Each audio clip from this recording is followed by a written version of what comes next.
Alright everyone, let's get stuck into some Baldur's Gate 3, which is currently in early access mode, but I couldn't resist. Figured it's a game that I'm definitely going to play when it is finally released. And Larian Studios have said a year, but I guess if they're following a similar timeline to CA, might be more than a year, and who knows what's going to happen with COVID in the next year. But sort of getting a little, not burnt out, but just I wanted to do something different from Total War Warhammer 2, certainly until at least the Wood Elves DLC comes around. So I figured I'll just invest now in Baldur's Gate 3 and we can have some fun with it. I have already played probably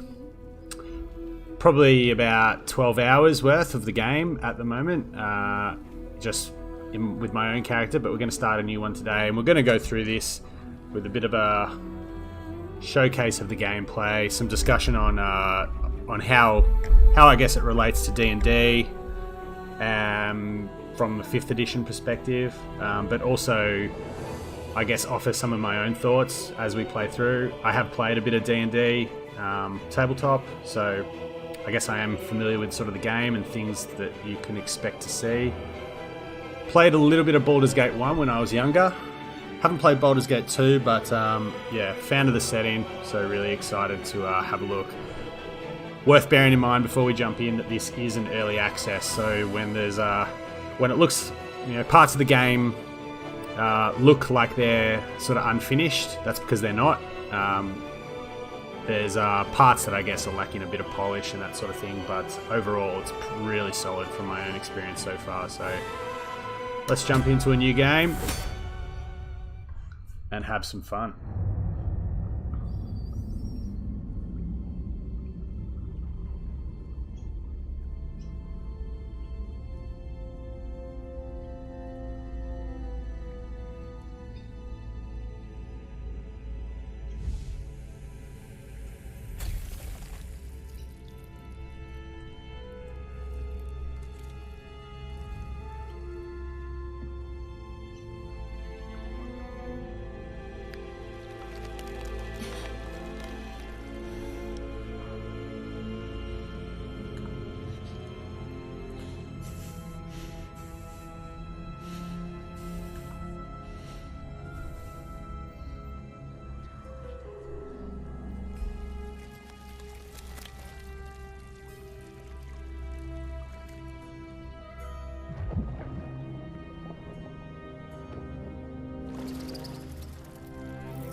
Alright, so what you saw there was the player character being implanted with a mind flayer tadpole, which would be a horrible way to go. So this is the character creation screen. Obviously, for those familiar, we'll go sort of through. So this is our origin here with 5th edition. You get to obviously name your character. We'll be a dude. We won't gender bend for our character. We'll call him. Well, let's just call him something. Call him Bobby. Bobby Hill. After our recent video with the Black Hawk Big Boss. So you can select a background. So these aren't super important. It basically is just a bit of flavour, but it does give you proficiency in a few skills. So as you see here, Acolyte, Charlatan, Criminal, Entertainer, Folk Hero, Guild Artisan, Noble, Hermit, Outlander, Sage, Sailor, Soldier, Urchin, and back to Acolyte. So basically what that does is just give you you get to add your proficiency bonus, which is just a dice roll bonus to certain skill checks. So I'm thinking what we're going to play here, because it's something I haven't really played before, is a ranger. So I think as a ranger we want probably Hermit is a good background, Outlander, Athletics and Survival, possibly even Sage, although Curious and Well Read, maybe not so much. Sailor, probably not. Soldier, Urchin. I think we're going to go Outlander. So we have a bonus on Athletics and Survival checks, and then we can go into our race. So again, there's a little bit missing at the moment in early access. So Elf, Tiefling, Drow, Human, Githyanki, which is what the other character that we saw there on screen is. Dwarf, Half-Elf, Halfling. So the most notable absentees from this is Half-Orc, Dragonborn, and then I guess probably the Genasi races. There's a couple of other races you could play in 5th edition D&D, but from what Larian Studios have said, that they will be available on launch, possibly as DLC. I think we're going to play as a Half-Elf, and we're going to play as a Wood Half-Elf. So basically a woodland elf ranger. Wood elves actually can move faster, and they can also have proficiency in stealth, which is pretty handy as a ranged class, because you need to be getting advantage, high ground, things like that, sneak attacks. So we have some traits here, basically from our elven lineage. But we also get to improve 2 of our ability scores. So obviously Wisdom is the primary, I guess, ability or the primary characteristic of rangers, but also Dexterity, because they use Dexterity as their hit dice for shooting attacks and that kind of thing. So I'm happy with that. Wood Elf. We'll go into appearance now, so you can pick a voice. Hells. Something just woke up down here. There's not much to choose from at the moment. There's only 4 voices. Tidy slot, but no room. So our head, from experience so far, having played a bit by myself, as I said, it's very hard to make an ugly character in this game. All the character models are really quite good looking. So hopefully we'll see some like sliders and that kind of thing on launch, but at the moment you've just got a couple of presets. We'll go that one. I kind of like our skin tone, to be honest. That's fine. Eye color, let's go green eyes. You won't see that until it's sort of more close up in game. Hair color, yeah, I'm fine for brown hair. Maybe darker. We'll keep our hair there, so you can go some different. I think I liked our first one probably the best. Well, that one's pretty cool. So we'll go the the loose pony look. You can also have tattoos. Let's get some tattoos. Oh yeah, that's cool. Maybe turn the intensity down just slightly. And then maybe have... Yeah, that looks cool. No makeup. So probably the most important feature of any character is the class, and as with the races, there's a couple that are missing at the moment. Most notably Paladin, Sorcerer, and what else is there? Druid. Paladin, Sorcerer, Druid are the main classes that aren't in at the moment. But I guess sort of Paladin and Druid come under sort of a similar class to Cleric, in that they're sort of a dual combat and magic focus, and I guess the Sorcerer is sort of covered by Warlock and Wizard. So we're going to play a Ranger. So basically we're going to play as a ranged character. So we'll start with a bow and probably a short sword, yeah. So what we get to pick here is a favoured enemy that we're good at hunting. We can take Bounty Hunter, so which basically means we can restrain creatures. So if we have rope, things like that. Keeper of the Veil means you basically have you're good at casting, or you can cast protection from evil and good, and you have proficiency in Arcana, which is not too bad for a ranger. Your rangers can learn spells as they level up. Mage Breaker, you get obviously proficiency in Arcana again, and True Strike, which gives you advantage, and you obviously that uses Wisdom as well. So obviously with our good Wisdom stats, that's a fairly good roll for us. Ranger Knight just gives us proficiency in History and Heavy Armor. We're not going to really wear Heavy Armor. I haven't actually found any Heavy Armor yet in the game that I've played so far, so we're not going to take that. Or Sanctified Stalker. It gives us a Sacred Flame cantrip, so just a little bit more damage. I think we're going to... Gaining proficiency in Investigation is pretty decent, so I think we're actually going to go... Bounty Hunter, and then we get another little point here in something else. Disguise kits and thieves tools. Cast Find Familiar. Resistance from cold damage, resistance from fire damage, or resistance from poison. From what I've played so far, there's a fair bit of fire and poison damage in the game. But I like, I'll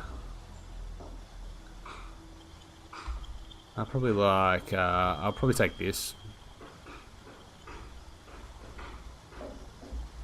Taking half damage from fire, that's fine.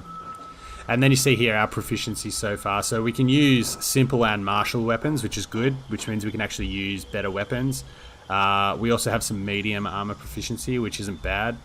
Gives us a bit more protection and shield, and then we have proficiency with strength and dexterity. So our strength is, I think that's a +1 there on that one, and we obviously have great dexterity, with that sort of being our primary class as the ranger. So that'll do.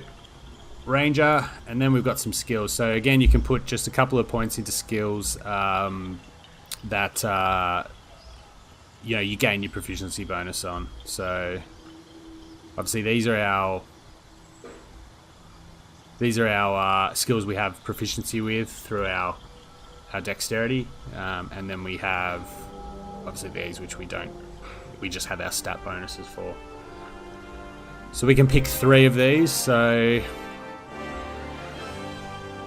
we're a bounty hunter, so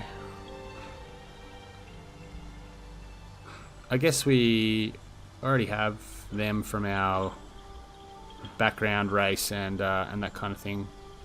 So I'm fairly happy with that. Insight might be handy. Animal handling.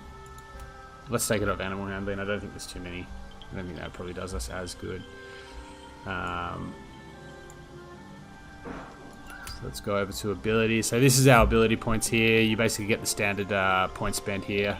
So as you see here, our primary attribute here is dexterity. We obviously want to try and max that out, which we can do actually.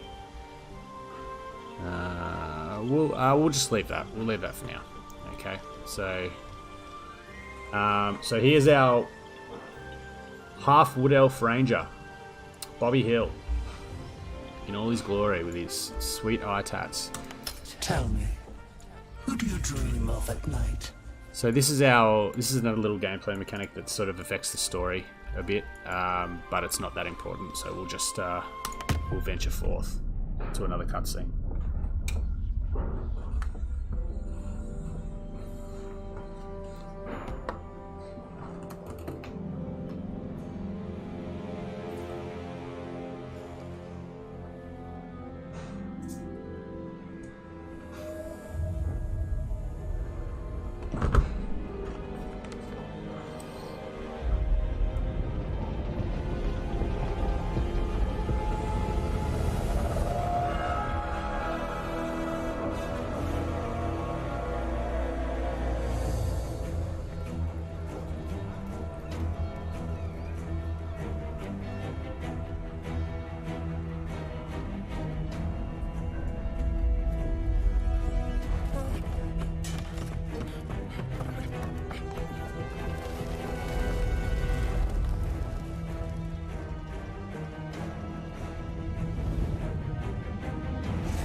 Alright, so what's happened here is ship that we're on has, well, the landscape that you just saw there was Avernus, which was the first layer of the Hells in the D&D setting.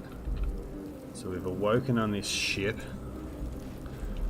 and as you see here, it's not in a great state. So just a quick sort of go through of the HUD here. Basically, you've got your main attacks and ranged attack bar here, just for sort of quick use in combat. You've got a number of skills here which take either an action or a bonus action. So obviously jumping or disengaging, you can see here, you know, characters can jump. That also helps you leave combat without taking opportunity attacks. Dip, which is basically if you have a poison or something you can coat your weapon with. Shove, which, you know, pretty self-explanatory. Hide, throw, dash, which increases your speed. You can knock creatures unconscious, and then you can help things up. So any one of your teammates or any other NPCs that are sort of fixed in the spot, you can help up or have been downed. So we'll have a look around here. Someone else got out. See what's going on in this ship. Might be other survivors.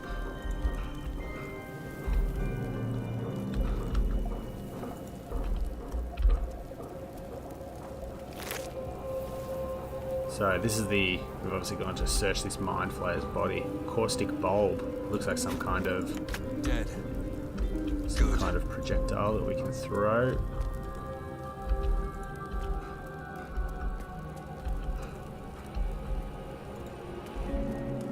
Let's make our way out of here.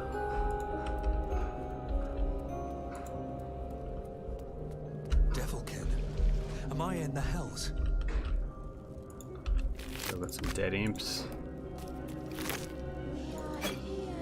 Healing potion, very good. Scrolls. So scrolls are handy. Scrolls, obviously this is a, we'll go to the character sheet here. So obviously this is a, primarily a combat focused hero, but does gain some spellcasting ability.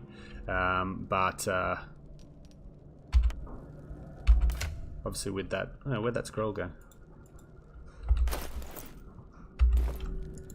Did we take it? Yeah, take it. So we can use this and basically lob a firebolt at someone.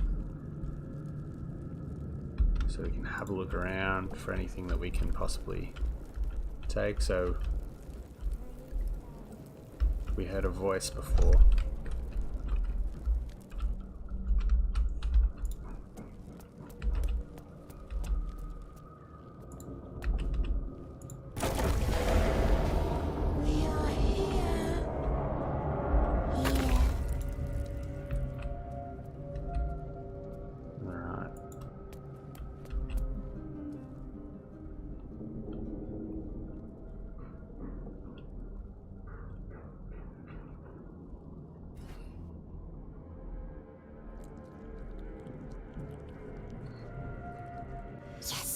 You've come to save us from this place. From this place you'll free us. The exposed brain quivers in expectation. Please. Before they return! They return.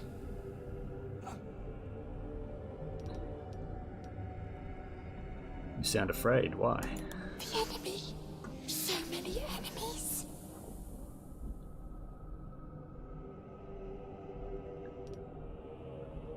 So we don't know what's going on to this guy, but we'll Born new from this husk. investigate. You know no creature like this. One that is more brain than person.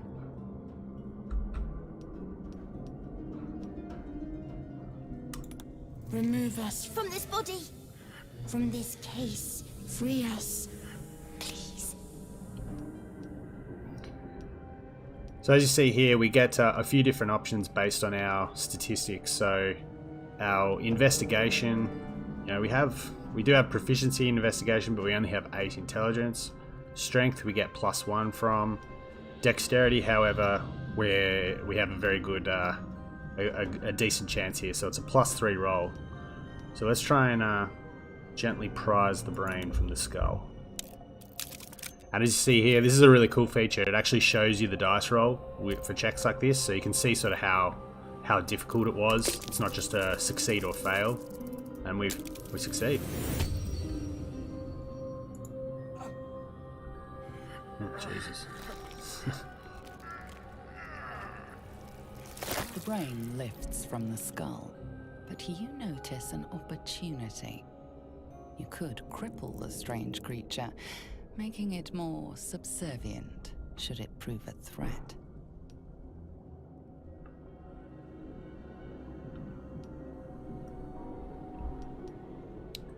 Let's spare the creature, even though we could probably mutilate the brain. We'll spare him. He seems nice.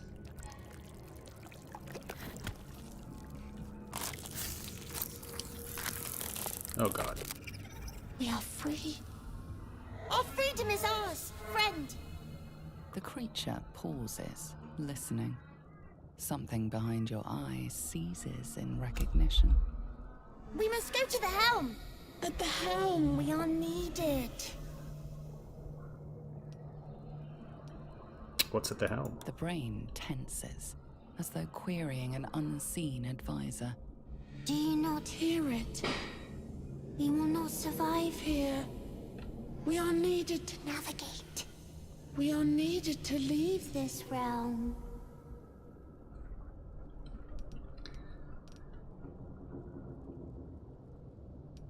Alright, let's To go. the helm we go. We are going to the helm.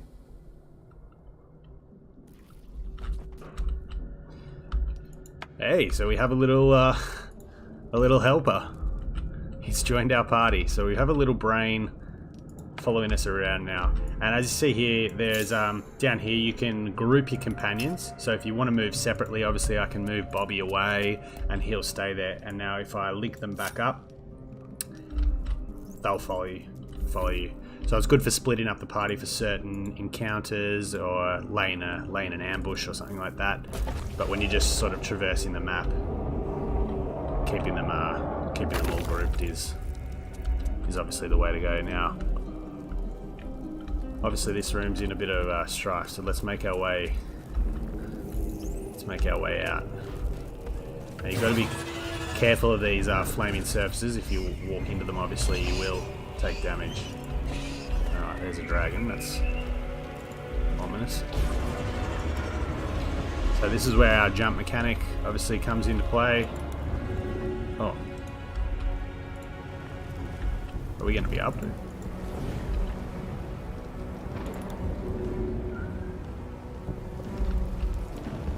Can we not jump over?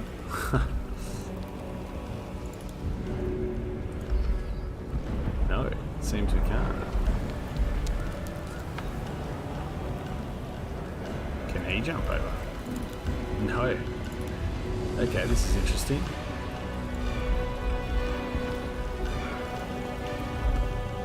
We need to use jump, but I don't know if we can make it.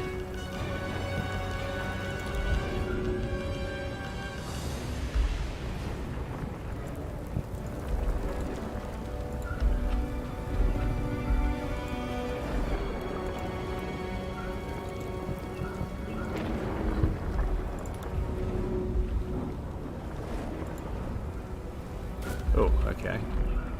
And he's coming with us, that's nice. Alright, so let's make our way down here. Seems like there's an opening. Let's get in.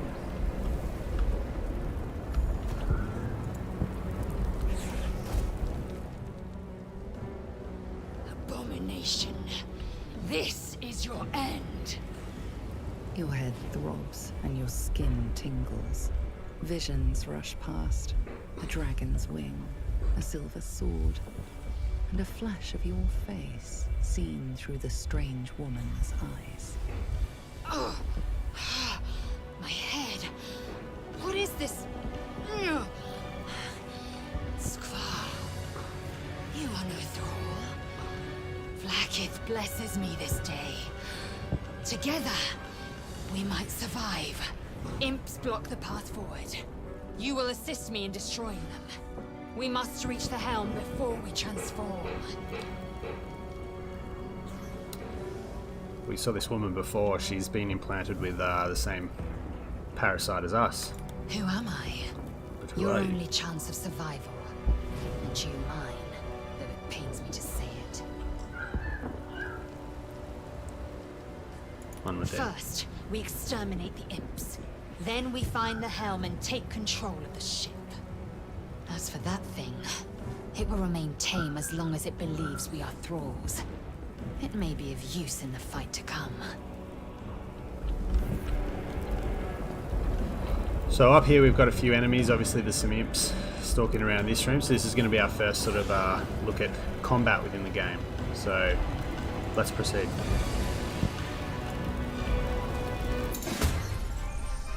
And as they've seen us here, you see obviously initiative. You know, this is the turn order up here based on certain roles. And it's just giving us the tutorial here. So what we've got here, because they're linked, is shared initiative, which means they can actually all move sort of together in one sort of combined turn, which is actually very handy because sometimes you can use certain abilities and layer certain abilities to give you a better chance of hitting, things like that. So this is our companion here. So let's go and see what she has. She has obviously some healing potions, a scroll of revivify. She does have a bow though, which we also have. So as you can see down on our tooltip down here, she has a ranged attack as well. So let's launch a ranged attack from from Bobby into this closest imp, or we may actually want to take out this one because he has a ranged weapon. No, I do not want to end the turn just yet. Same again here. Let's launch a ranged attack into this imp and see if we can't kill it before it gets a shot away. No, no good. This guy's name is Us. That's pretty funny. So we'll put him out the front because he can only really attack in combat. And we'll end our turn and see what they do. So I think we surprised them, hence we got the first turn. That wasn't a very good shot. And you see here we get the 1d6 damage from the weapon plus 3, which is our dexterity modifier. So obviously having good dexterity, it affects your hit chance with your attack, but it also does affect your damage, which is actually very handy because melee weapons tend to be more impactful than ranged weapons in this game, but that's a nice little bonus. So we've killed that imp. Let's move. Let's push up.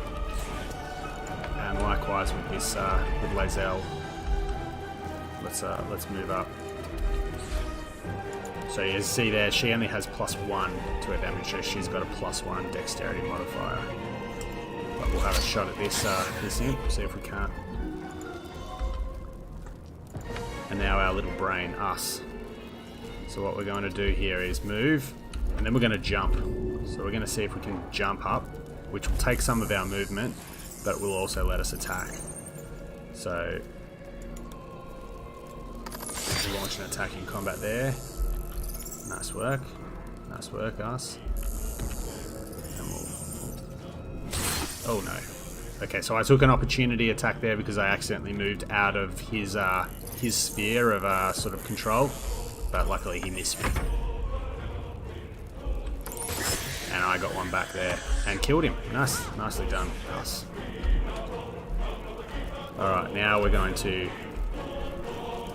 we're going to do is take some high ground, which is very important, as I mentioned before, as a ranged class. So when I line up my shot here, you can see in the bottom left hand corner, just above the sort of character cards, there is a 95, which indicates our hit chance, which is obviously pretty much the best it can get. You proved surprisingly adequate in battle. Oh well, thank you. Now, to the helm. So we can have a look around here and see what there is. Now that's a longsword, which is actually quite an improvement from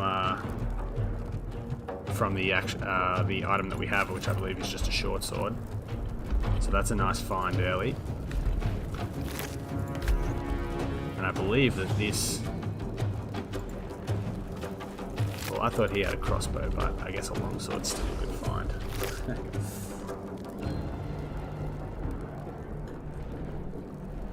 Now we found another scroll here, Scroll of Mage Armor, which improves our armor class. So we'll take that. Nice little handy. We'll put it down in our tooltip here, in our hotbar here. So obviously you can hotbar up certain skills, make them easier to cast with hotkeys, but we can also just... There's another dead mind flayer over here. Void bulb and a healing potion, which is very important, obviously. So obviously there's a lot of destruction around here, but there's not a lot of super valuable loot, it seems. And up the stairs we go. So there's obviously some fighting going on up on the roof.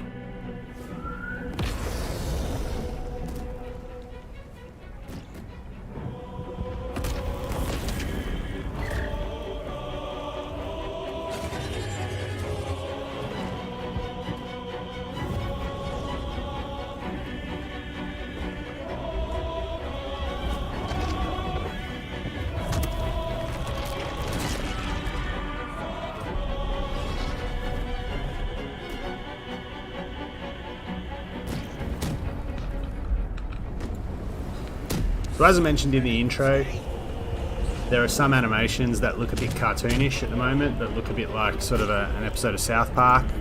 It's just because obviously it's early access, they're not finished. So let's have a chat to this guy. Lend a hand, won't you, love? There's a rat in the kitchen. 10 red rats. And they're flying and they're clawing. The mind flayers have already enthralled him.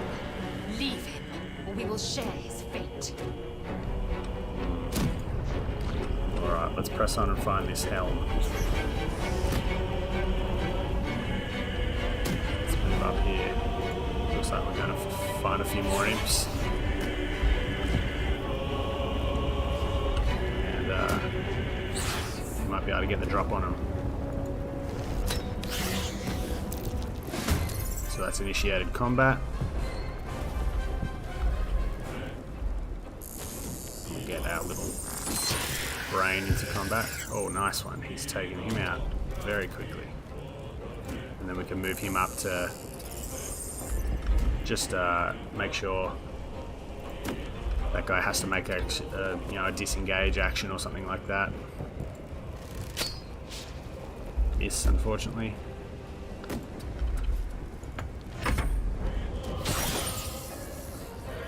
He's missed as well.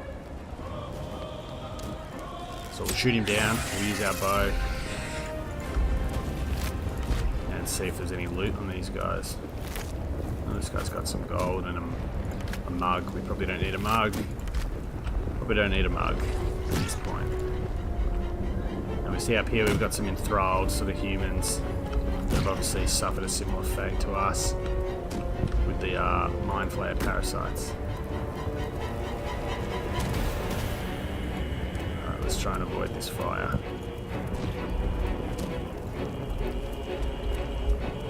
Get inside the ship.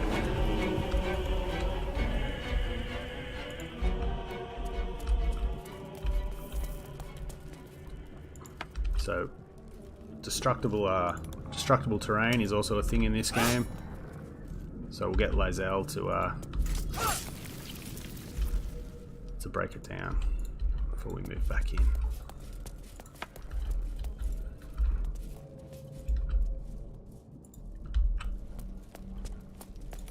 So we've got obviously some tooltips here, but we'll just get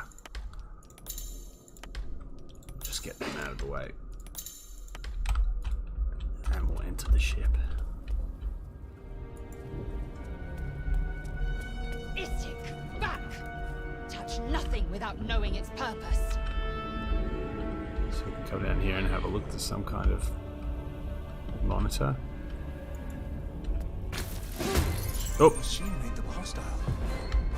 Oh, we've just awakened a couple of thralls, so that's not ideal. And we'll move away. Before moving on to Lyselle's turn, and we'll get her up in combat now. She's pretty powerful. She's obviously a fighter class herself, so she can sort of come into the front here and just tank a bit of damage. Oh, wow.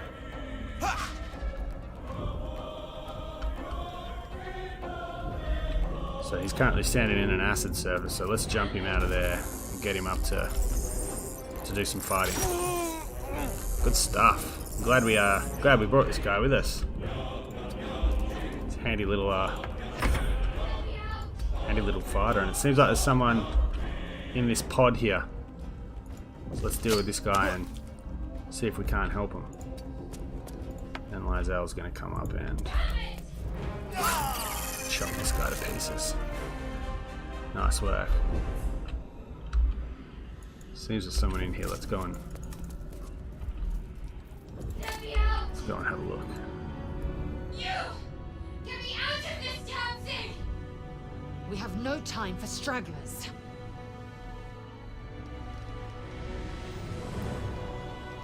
So again, we have an Arcana test here, which we're not great at because obviously our intelligence is down. Arcana is an intelligence-based skill. So we can try and find this, but with a -1 to our dice roll, we may face a pretty tough roll here. 8. Might be doable. Hey, we got it. Warding runes. The pod won't open unless they're destroyed.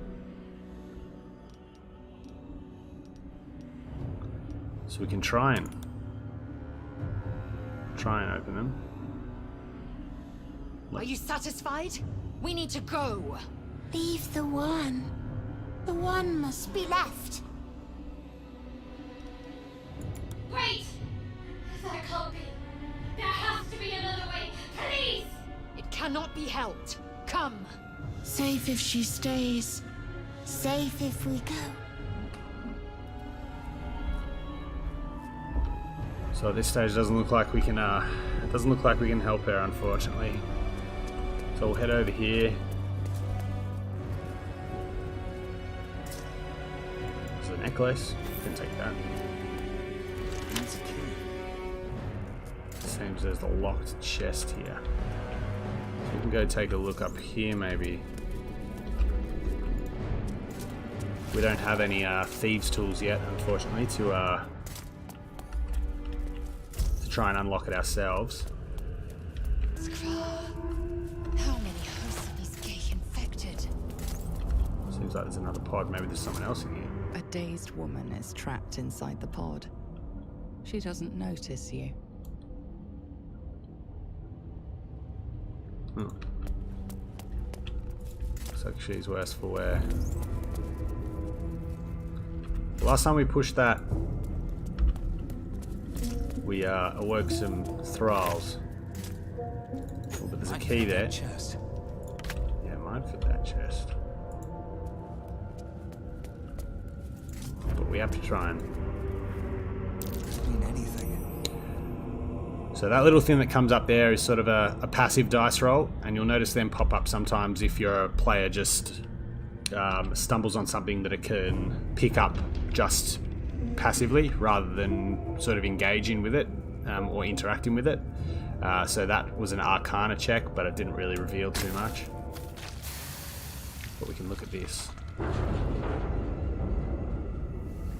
Oh.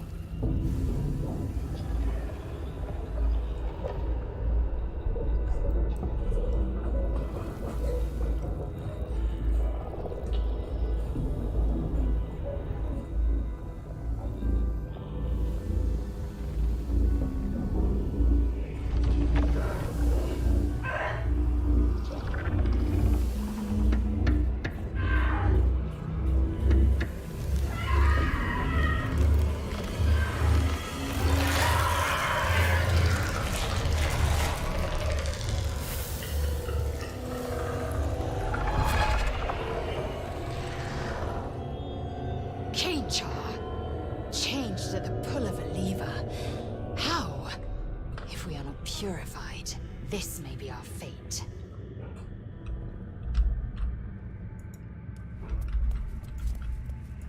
Alright, so that woman got turned into a mind flayer. Which, obviously, given our predicament with the tadpole in our own head, could happen to us too. But here's the chest that we managed to find a key for. And we have a bit of onyx, which is just a tradable resource, and some gold. So hey, we'll take that. But there's also some scrolls here. Inflict wounds. Don't know what happened there. And false life. So what's it doing there? So we got to pick up there. So we gained some temporary hit points through Scroll of False Life, and Inflict Wounds is a decent spell to deal some necrotic damage. Alright, so let's head this way. Let's see what see if we can get to the helm.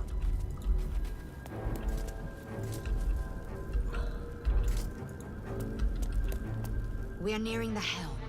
Once inside, do as I say. Okay. She seems to know what's going on.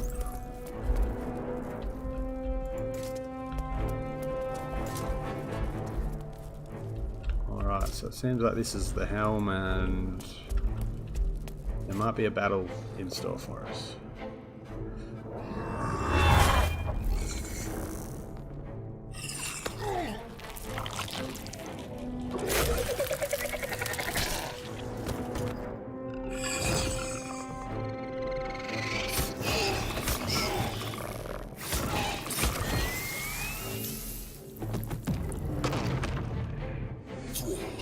Connects the nerves of the transponder.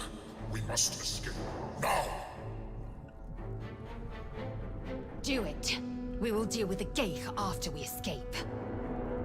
Connect the nerves. Nerves. We will connect them.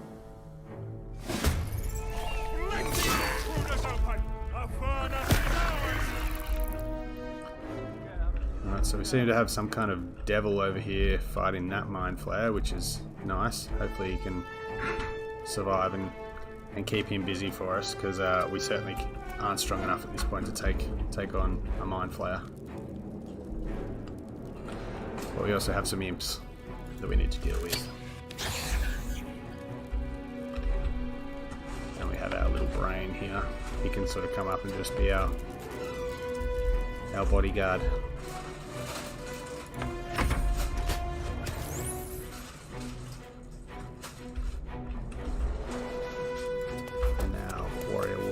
Well, Ken. Now you do have a number of sort of special attacks here, which you can use once per short rest, which have sort of added benefits. So Cleave is an ability with her great weapon, which basically allows her to hit multiple enemies in a sort of an arc in front of her, and the other one with her bow is Pin Down, which deals the same amount of damage, but also just debuffs the movement speed of the creature that you damage. So let's try and finish this imp before he can have another turn. Nice shot. And then we'll end our turn. Alright, so he's coming to attack our...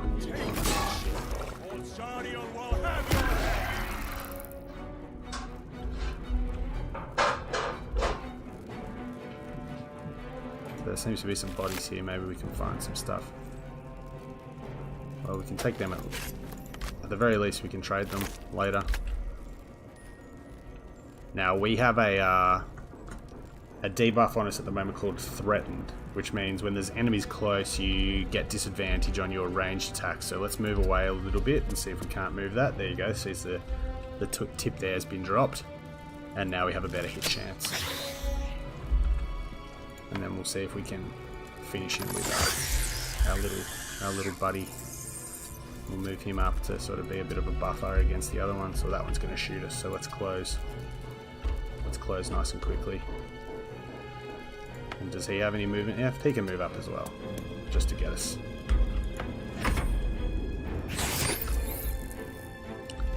He obviously feels confident in combat against us. Nothing on him. sadly. We'll take the short sword. And then we'll shoot before we get in threatened range.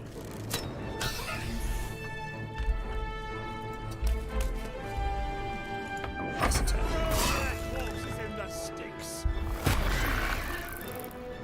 If this ship hits the ground, we're dead. Say so. So let's shoot. Killed them both, and now what we're going to do is just move past this combat. We're not going to engage it. We're not going to get involved here. These are two enemies that obviously we can't deal with in our current state. There, look at this guy, Commander Zolk, and a Mind Flayer. Although the Mind Flayer is actually friendly to us because of our parasite. And we're going to dash at the moment, which will improve our movement range to just get past this combat. So we're not going to take an action to attack.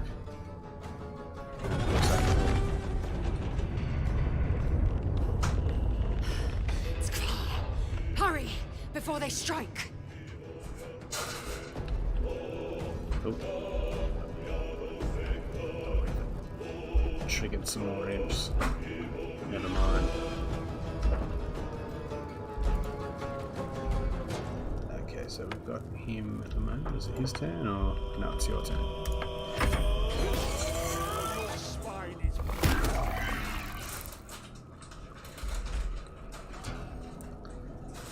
So we've got another dead Mind Flayer here. They sometimes drop some good loot. Not on this occasion, however. And let's fire at this imp up here. Put some damage into him. And we'll bring our little friend up. We've got another big devil here that's lying right there. I don't know if I want to get too close to that other big dude though. We just got fireballed. Can we? Oh, I didn't have anything. That's a tease.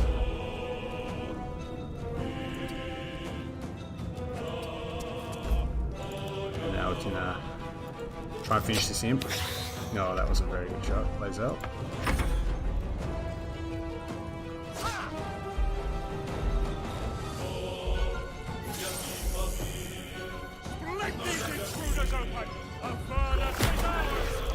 So these guys seem pretty preoccupied by one another, which is handy for us. We're going to shoot before we move, so as not to get the threatened status put on us by these creatures. And you always, as a range class in general, want to try and take high ground wherever you can. It gives you a bonus to hit, although our chance to hit is really good, obviously, because we're a ranged specialist, but all the same. So we'll get this guy up for some claw strikes. Pass the turn.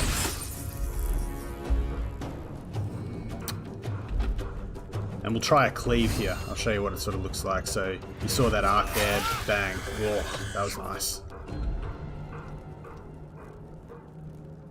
I think it might do a tiny bit of extra damage as well. And we'll move her up to engage this one as well. Obviously, you know, you see that little arrow there. That means we're in combat reach, so he has to disengage if he wants to move away from us. And just forces him into a bonus action that he might have to use on a spell or an attack otherwise. And we're going to get our hands dirty too. We're going to come in and launch out. Oh, that's a nice little, nice little strike there. And we'll get this guy to go. And there's another Cambion over here. He doesn't have anything. And then Lizel will have to go up and get the transponder. The Helm's alien transponder. You made it in time.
Alright, so who knows where that's going to take us now, but we've managed to get to the helm, activate the transponder, and hopefully get out of hell.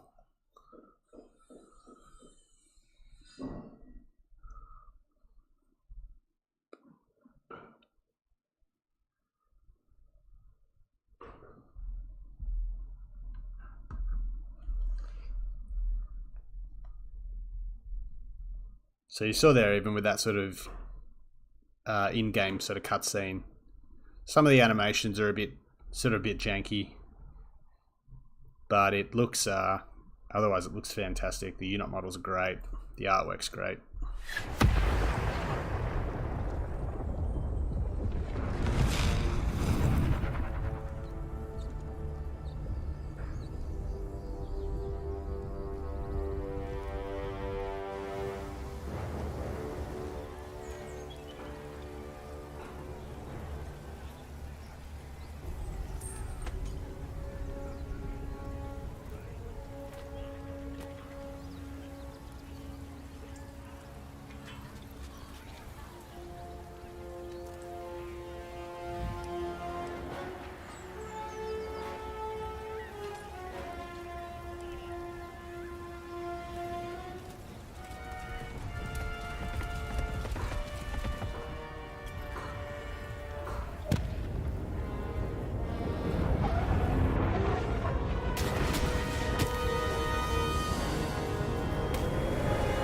Looks like we're going down.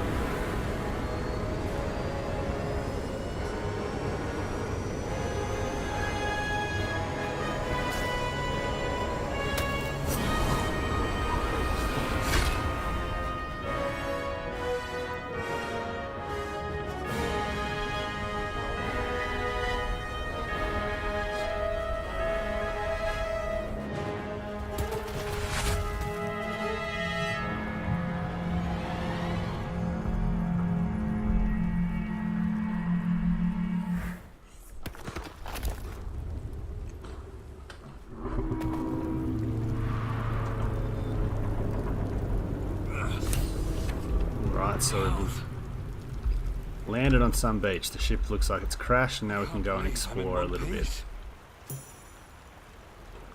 Can't go this way.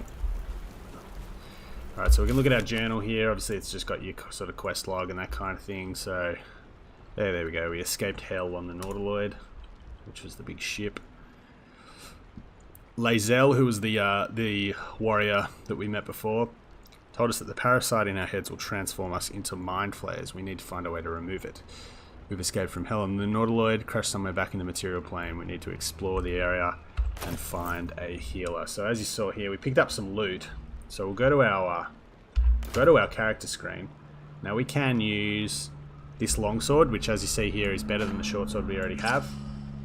A little bit of extra damage. 1d10 slashing when you use it. And I think you can also pair that eventually with another weapon. But a longsword can be used in one hand or two hands. So 1d10 is obviously a fair markup from 1d6 piercing.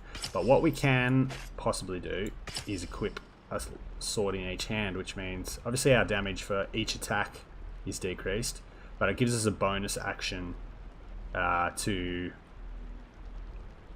do an offhand strike with our second sword. So I feel like that's more in the ranger. Well, rangers might use longswords as well. We also have leather armor, but we already have that. And we found a couple of scrolls on the ship as well. So, and we'll put the necklace on. That sounds cool. So as you see here, we gain a bonus action offhand strike from having a second weapon equipped, which appears on our hotbar down there. So let's have a look around.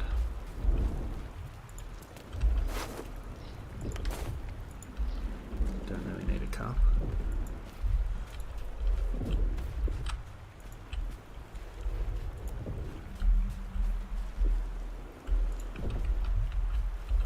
Look in this barrel. Take some gold. Take that. Looks like signs of a fight up here, so need to progress slowly, just in case there's more of those things around. I wonder what happened to our little buddy. When these monsters came. Bad luck. Go up here and have a look. So we've got a bucket of fish here. I mean, that's cool.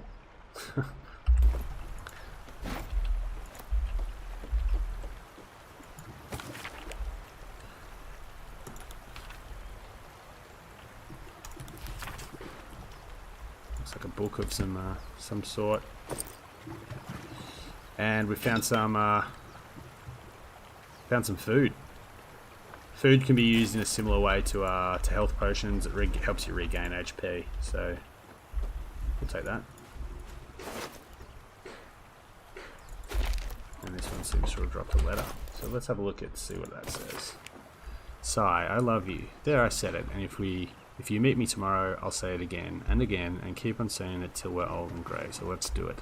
Let's go to Baldur's Gate. I know it's risky, but so staying here. The last few months have been hard, but it's always a little easier when you're there. Leave your boat and meet me at the hill overlooking the old bridge. Bring whatever you can carry. We'll make do without the rest. Don't be late. Love, Anna. Well, I don't think Sai's coming, Anna. So you can sort of have a look around here. Looks like looks like we're just going back towards the ship if we go that way. So let's head this way.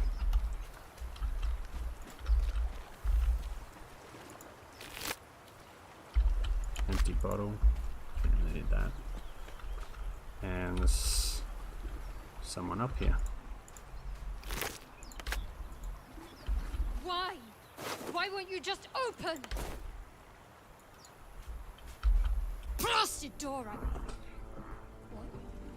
Stop! Not another step or I'll... Wait. It's you. You're the one who tried to free me on the ship. At least, you made the effort. Suddenly, you see what she sees, feel what she feels. Confusion, resolve, and a hint of gratitude. Ah! Did you feel that? You've got the same thing I do. In your head. So she was the one in that pod that we tried and failed to free. The same. It must be that tadpole they put in our eyes. I assume that's what caused our minds to cross. These things are going to consume us from the inside and turn us into mind flayers. You and I need a healer. Finding one won't be easy in this wilderness. We'll need supplies. I'm hoping something of use might be behind this door, but I've barely made a dent in it so far.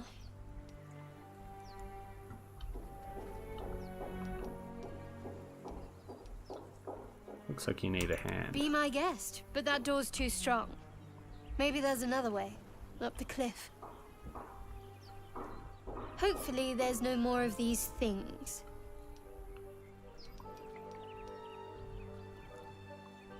Looks like she can handle herself. For now. But I'd Let's rather try and get get out on of her here than good keep side. testing my metal against these things.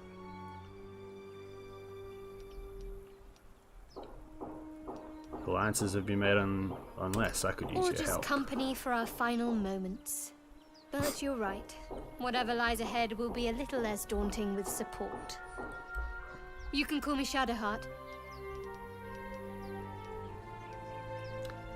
See, now here we have a unique piece of dialogue based on our race, and this pops up a few times depending on certain interactions with various characters and the race of the player character. Two half elves walking around together. Everyone's going to think we're cousins. Don't mistake blood for kinship. Okay. How did you end up on the ship? That is none of your business. I suggest we concentrate on surviving. Okay, fair enough. I'm Bobby Hill. Let's get Lead moving. the way. Oh. The Daughter of Darkness. Sounds ominous. So now she's joined our party, so she's got a a bit of stuff here as well. We'll go to her character sheet and see what she's rocking. She got some cool armor. Chain shirt, circlet, mace and a shield. So she's a this girl's a cleric. So she's got a number of spells here actually, which is pretty cool. And you see here it's populated her toolbar here. So clerics are good. They're sort of a support class. They're not too bad in combat, but they've also got some good spellcasting ability. Mainly sort of, I guess, support style spells. So you can look through here: Charm Person, Disguise Self, Bless, Cure Wounds. Cure Wounds is handy, obviously healing. Bane. So Bless and Bane basically give advantage or disadvantage to friendly and hostile creatures, respectively. Halt, create water, so if you need to put out fires or things like that, or potentially, you know, you can do all kinds of things with the terrain in this. So Guiding Bolt, obviously a good bit of damage, another healing spell, more damage, and then these kind of things. So you have to prepare spells. She can't just cast all of these when she wants. So at level 1, you see these ones with the you see these spells with the ring around them. That means they've been prepared, which means down here is the number of spells. She can prepare 4 spells. So we'll leave that for now. We maybe want to give her. We maybe want Bless just to give us some advantage on our hit rolls. We'll keep the healing. And maybe we'll keep that as well. So it's important to recognize as well different spells. You see this one here takes a bonus action, the little orange triangle, whereas others take a regular action. So obviously some turns you may be able to cast multiple spells, or make multiple actions. You know, you could attack. A regular attack here is a regular action, so you could potentially attack and then heal, or attack and then shield someone else who might be going next, or who might be in line to take some damage. So there's sort of all kinds of things you can do. We'll leave all this for now, but we'll explore this a little bit more later. So let's and you can obviously select who you want to sort of lead the way, but we'll go with Bobby to start with. So let's have a look. More of those wretched things. Oh, okay. So it looks like we're in for a fight here. Oh, they ran away. So dagger. Close that. Come around. Oh, some more bodies around here though, so maybe we'll... Some free gold.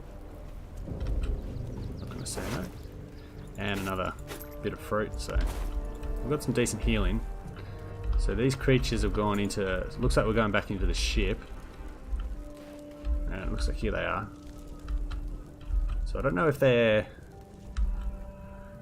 I don't know if they were hostile or what. They were running away from us. So we'll just sort of take it slow. And it looks like they were hostile. One strike could be lethal. So they're going to attack us. So let's, as we said before, let's get up to high ground with our shooting guide, and we'll lay a bit of a shot down. So yeah, you see here, high ground is giving us some advantage, but the target is actually beyond our normal range, but it's sort of cancelling one another out, so we've still got a very good chance to hit from even that distance. And these guys actually have a reasonable amount of hit points. So we'll leave you up there nice and safe. Probably going to come and try and fight us. And now we have Shadowheart to come and join battle. So she does have a cantrip here. So the difference between a spell and a cantrip, you see here our spell slots. So these recharge after a long rest. Cantrips can be used at will. So we've got a few here. We've got guidance, which gives us some bonus to an ability check. Sacred Flame, which is a damage spell, and then Illusion, which basically creates a copy of ourselves. So good for sort of misdirection, that kind of thing. They don't take up spell slots, so they can be cast every turn. They tend to not be extremely powerful, but obviously unlimited uses make them pretty decent. So let's use a cantrip on this guy and try and finish him off. We only have a 50% hit rate though. We managed to hit though, so that's nice. And now we're going to just finish our turn here as the other one begins to move up.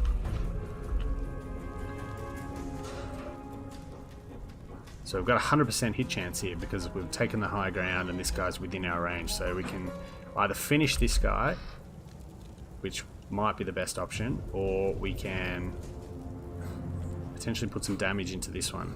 I think we're going to take the safe option here and try and finish this one, which we do. Nicely done. And we'll sit tight up here. So this one's going to run up. And we'll come over here and we'll put an attack into you. But first, what we're going to do here is, with this bonus action and use one of our spell slots. Actually, what we're going to do, guidance. I'm fairly sure that it helps us in combat, but what we're going to do is buff our armor class to give us a little bit of help in case we take some damage back. And she has a 90% hit chance, which is nice. Nice one. Alright, so she's gone up and swung the mace. And the hit roll you saw there over her, which she passed, is called concentration. What that means is that spell there that we cast before lingers on our character, but if they take damage or they fall over, or I think if they try and cast another spell, they have to roll against their constitution, which is one of the ability scores. If they fail the roll, then the spell ends. If they pass it, then it manages to hold concentration. So that was what that was there. So she held onto her shield of faith there, which is nice. So what we're going to do is move up with this guy. We're going to put a shot in down here. And then what we're going to do is move down to try and finish it off with our offhand strike. That's a bonus action, so we can actually shoot and perform a melee attack, which we unfortunately miss. Oh, we take a bit of damage on the return, which is nasty. And as you see here, so she's down at 2 hit points. So we're kind of in a bit of a bind here. I think the safe thing to do maybe to pop a potion of healing, pop her back up, and then get the attack in, which she managed to get a critical roll for. So bang, she's taken out that intellect devourer, and we'll move up just to here. Now Bobby is going to get the next turn, so let's see if we can't do a double here. So we're going to pop our main hand attack and try and finish this thing. Nicely done. And we've leveled up. And now obviously we can take, in this game you can take a short rest, which basically just replenishes some hit points. It won't replenish spell slots. Or you can take a long rest, which sends you to the camp and basically finishes the day. So you have a proper night's sleep. But for now we're going to press on because we have leveled up. So let's take a look at this. So this is our first level. Our first level up for our ranger, which means our hit points get increased, which is great. We've also unlocked some spells, which we'll go through later, but we have obviously some passive abilities, basically for our fighting style. So we're probably going to take archery because that's going to be our focus, but you can take a number of different ones. So archery obviously gives us a bonus to our attack rolls with our ranged weapons, which is obviously very, very relevant for us. Defense obviously increases our armor class. You know, it's never bad because it affects obviously returning shooting from us, but we don't really, we're decent in combat, but we don't, rangers don't have a ton of hit points. They're not the most tanky characters.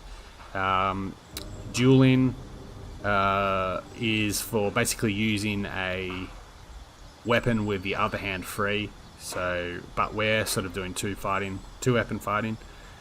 So you can add your ability modifier to the offhand strike. So, you know, if we're using a weapon which takes dexterity, then that's great. Strength, not so much. We only have a +1 to strength. But we're going to stick with archery. We're going to really buff out his archery, so we're going to keep that. And we've also gained a couple of spells, and we can customize this as we see fit. So we can use animal friendship, which, you know, I guess is quite flavorful for a ranger character. Basically allows you to you can basically charm an animal and it won't attack you. We've already got some healing. Cure Wounds is a good spell, but we've already got some healing in the party. And then we've got sort of some, I guess, some offensive abilities here. The Volley of Thorns looks pretty cool, dealing some extra damage, and the surrounding creatures. So obviously an area of an effect, or the Ensnaring Strike, which allows us to shoot a creature and sort of hold it in place. So those are worthy considerations. Fog Cloud obviously, you know, helps you sort of skewer yourself, which is handy. Jump and Long Strider basically make us a little bit more maneuverable. Speaking with animals can actually be quite important because you can pick up various bits of information, so that's pretty cool. And Hunter's Mark obviously allows you to deal additional damage to a certain creature. So we've got a decision here which path we want to go down with our ranger. I kind of like the Hunter's Mark spell. It's a bonus action, so it means you can do it and shoot in the same turn. Hail of Thorns it takes up a action and a bonus action, so basically it means you can't do anything else on that turn besides probably move. And then obviously Ensnaring Strike's just a regular attack action. So I'm going to keep Hunter's Mark, and you know what, I'm going to keep animals because it might give us some cool interactions with various things. So we're going to keep that. Except move on to the next one, and we can do the same for Shadowheart here. She can also level up, so gain some hit points. She gains a few different spells, I think, at this, or she gains a passive ability through her class, which is Cleric, to turn undead. She can make undead walk away from her.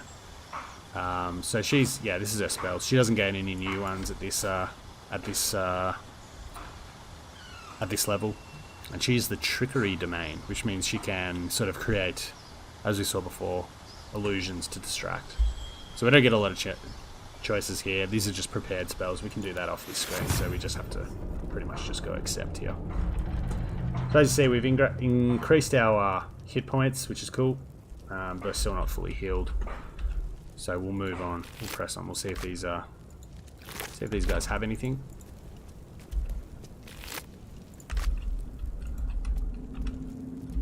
So at the moment, this ship looks pretty deserted, but here's a way out, it seems.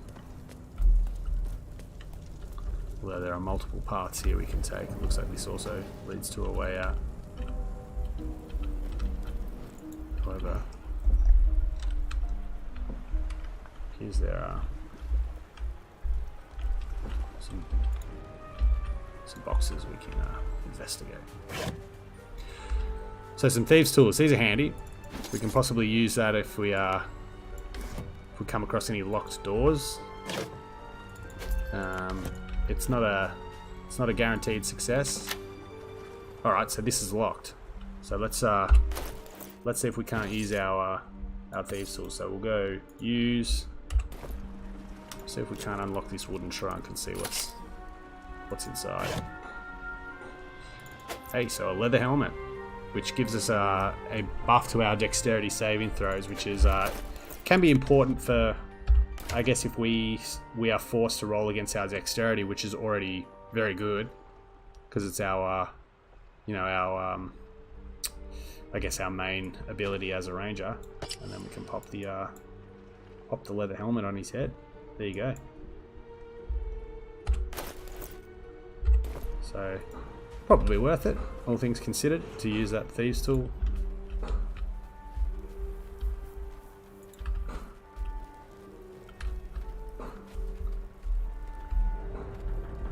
take a look around here. What's going on? Looks like a bit of a dead end. And it looks like there's someone up here. Hello, over here. Astarion. Hurry! I've got one of those brain things cornered. There, in the grass. You can kill it, can't you? Like you killed the others? Okay. Kill yourself. We've just been I through. was hoping for a kind soul. Well, not to worry. Oh, okay. So here we have a choice to make between a dexterity throw or a strength throw, which, you know, given our bonus, we're naturally going to take the dexterity roll. 7. There we go. I think we're 100% on rolls so far, so we're going to...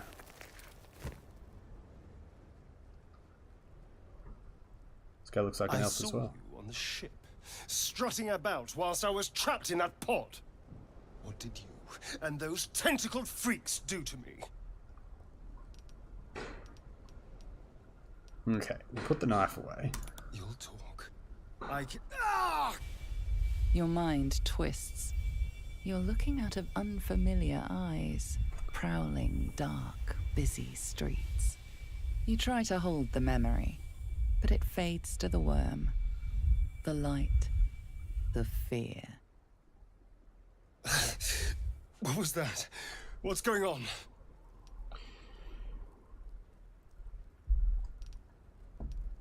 Well, you still haven't put the knife away, buddy. But honestly, I have no idea. It's those tentacled monsters. Whatever they did, whatever they put in us, just created a connection. They took you too.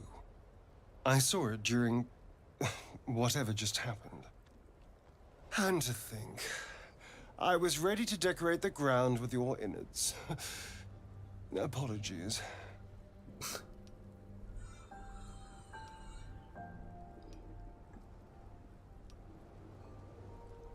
Okay, we'll accept. A kindred spirit. My name's Astarion. I was in Baldur's Gate when those beasts snatched me. Baldurian. I was raised in Baldur's Gate. We'll take that. Is that so? We clearly move in different circles. So, do Sounds you pretty know posh, anything this about guy. these worms? Unfortunately, they'll turn us Turn us into into- mindflayers.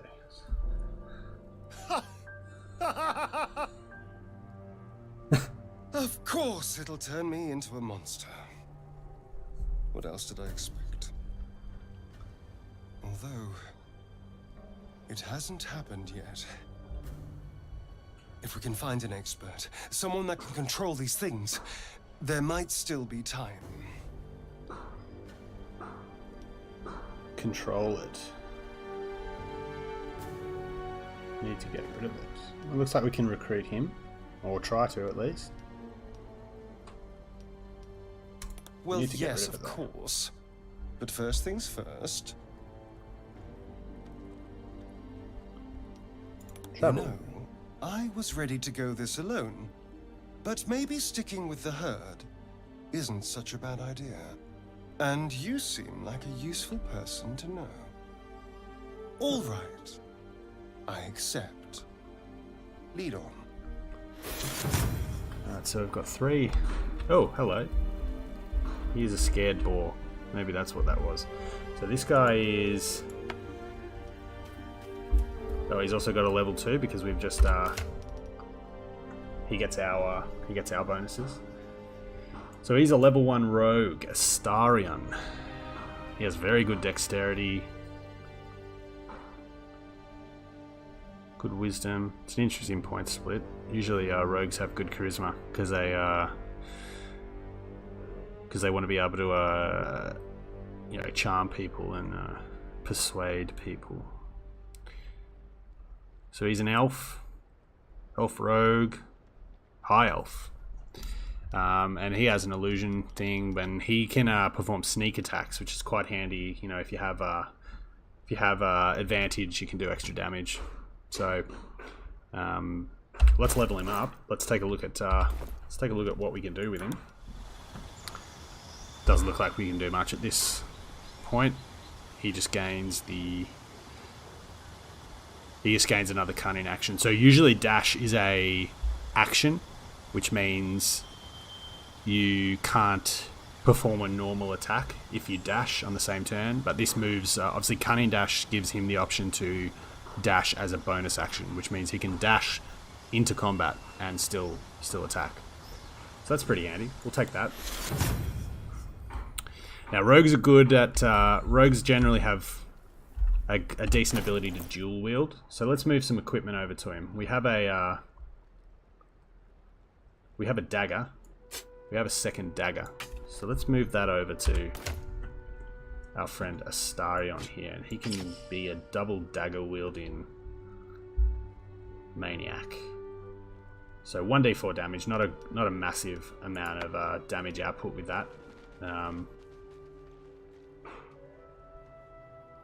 But it's probably more flavorful than giving him a long sword.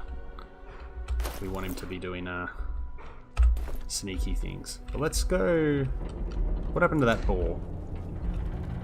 Let's go talk to that boar. So this is where our speak with animals might be...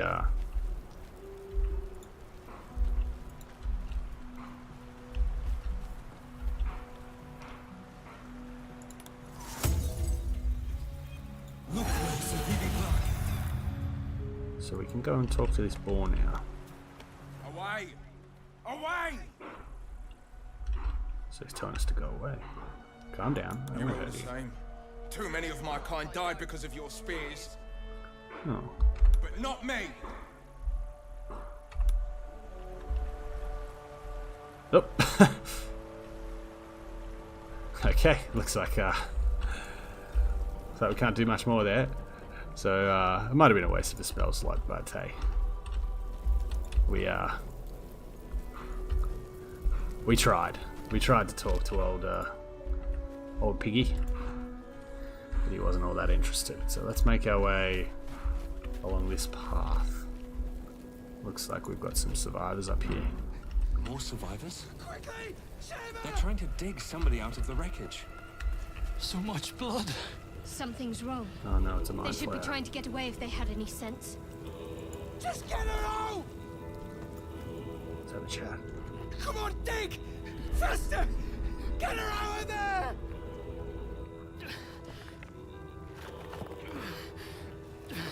Don't die! Don't die! Don't die! The person they're trying to save, it's the creature from the ship. Still alive, but wounded.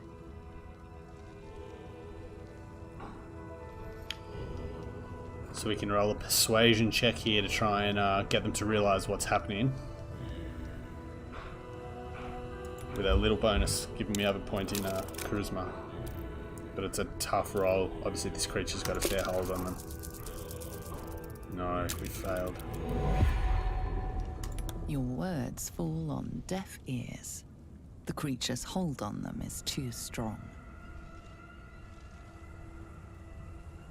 Monster! That's my daughter! She's dying! You did this! You want to kill her! Uh-oh. Alright. That may not have been too smart of the stranded fisher to initiate fighting with us, but hey, we'll do it. So we'll get him out, and he can come in for an attack here. Bang, bang, and we put him down. Oh, I feel bad, but you know, he did try and attack us, and we'll move into range of this guy. Looks like he's got a crossbow, so we want to basically limit his ability to use it. And now we can hit this person in the back. Oh no.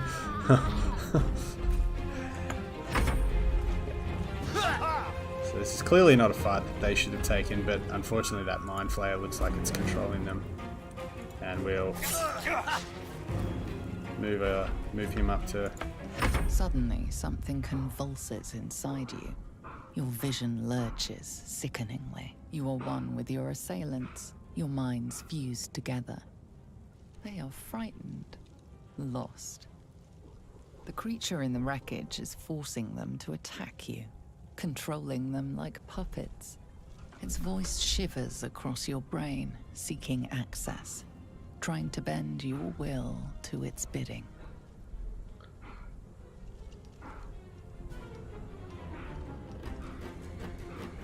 Now we obviously have very good wisdom as well, so this is a good sort of role for us here. Focus your mind and try and break its influence. And a relatively low range. Well, that's a nice roll. Very good. The presence in your mind gropes for purchase and finds the tadpole instead. You push back, taking advantage of a tremor of pain that cuts through the creature. As its influence wanes, your assailants lower their weapons, blinking in confusion. That thing, it was speaking in my head. Oh, humbly spare us, no. My friends, what happened to them? What's going on?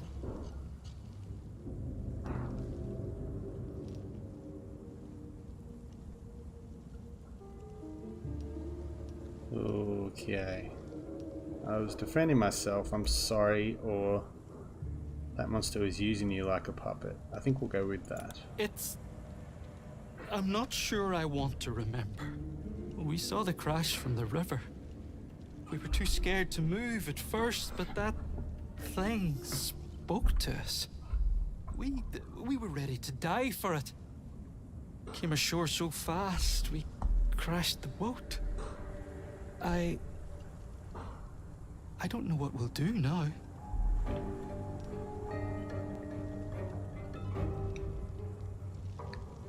We'll see if we can repair his boat. Perhaps.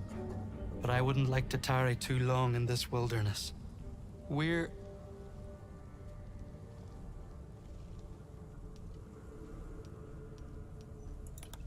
nowhere I can find on a map. I know Baldur's That felt like an Gate is a few incomplete line days of downriver, dialogue. but- Wait. Your mind. I can still feel it like an echo. You're like that thing.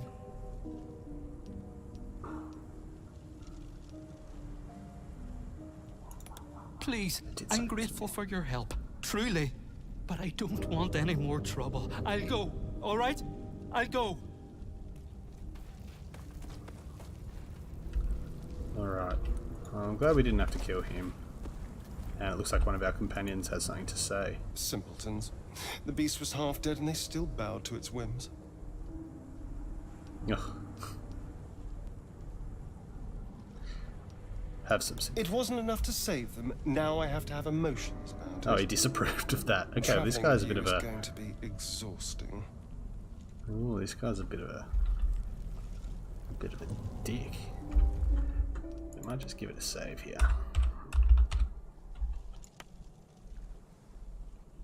Oh, new save.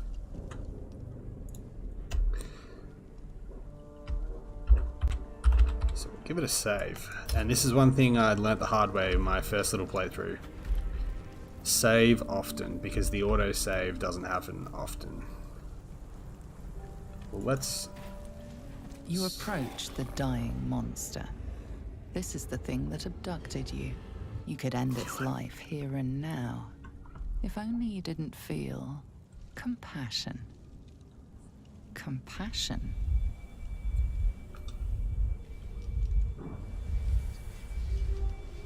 Step away. You can't move, can't think.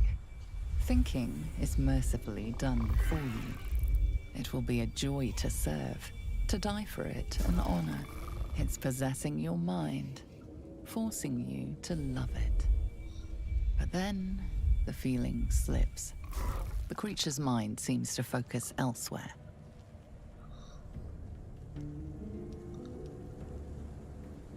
So we can either concentrate on its thoughts using our own sort of our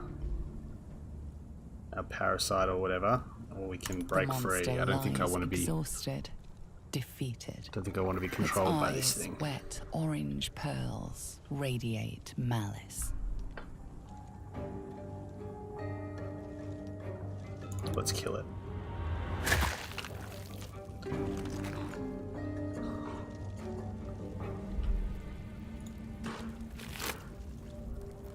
And add a few more of these things. Void bulbs. Let's take them, we might be able to use them for something.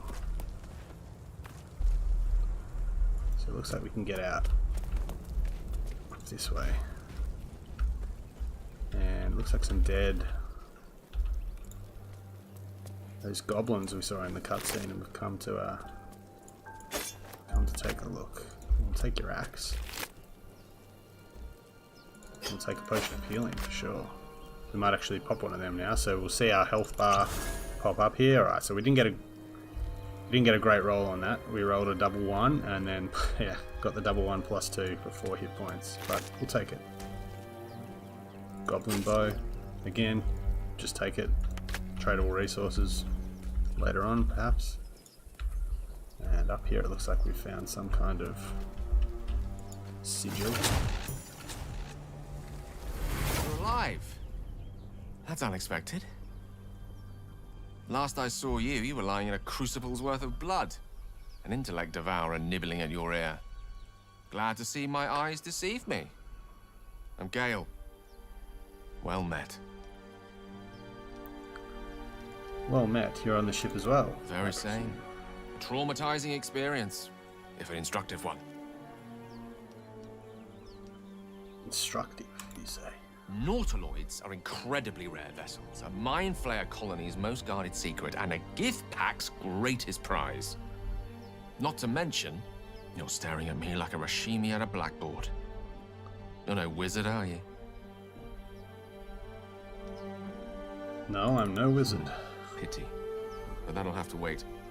The primary need now is a healer. I take it you recall the insertion of the parasite? Yes. Are you aware that after a period of excruciating gestation, it'll turn us into mind flayers? A process known as ceremorphosis? It is to be avoided. I assume you're no accomplished healer either. Powerful cleric, maybe? So we have another class-specific line of dialogue here. I gathered as much. We'll have to look for a solution elsewhere. Okay. You and I are in a whole lot of trouble. We need help, and I'm not sure where we'll find it in this wilderness. How about we embark on the quest for a healer together? Oh, he's trying to recruit us. Thank you. Most excellent. Then, without further ado, let's be off. Besides, looks like you keep some interesting company. A woman with shadows for eyes, deep as the dark lake. Pleasure, madam. Is it indeed? We'll see.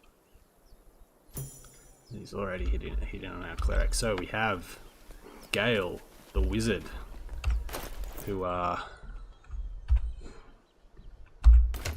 has a pretty basic kit to start with. Quarterstaff, simple robes, a couple of healing potions, but has a reasonably nice array of spells and obviously some offensive cantrips. So he's going to be handy for us. And he has also got the level up now that he's joined us. So let's have a look at what he can take. And wizards pretty much specialize straight away in D&D. So we can have Evocation School, which basically is just elemental attacks. Basically, specializes in, I guess, damage dealing, and has a lot of options to take, offensive spells or abjuration. So basically, abjuration gives us the opportunity to do a lot of support casting. So it means we can learn a number of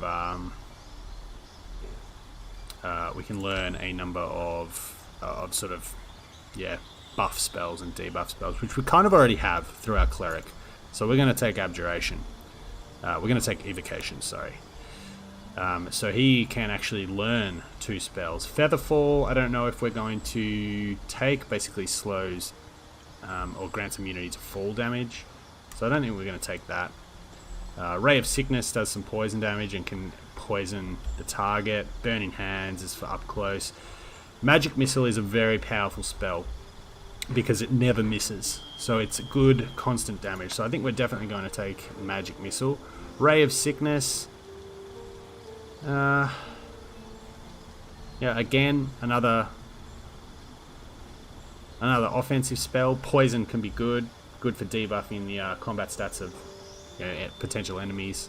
We can also get some sort of temporary hit points here. Charms. Increase our speed, our jumping, or protection from good and evil. I think we're going to stay with Ray of Sickness. We're going to make this guy a bit of a tank. Although Burning Hands could be important. That's sort of an area of attack. I guess a template spell, if you will. But I'm going to show you something here. Just a little game mechanic. We are going to take Ray of Sickness. Done. We can specialize our spells later. So what I'm going to show you here, and this is something that wizards, this is a handy little thing for wizards to have. We have a scrolls here.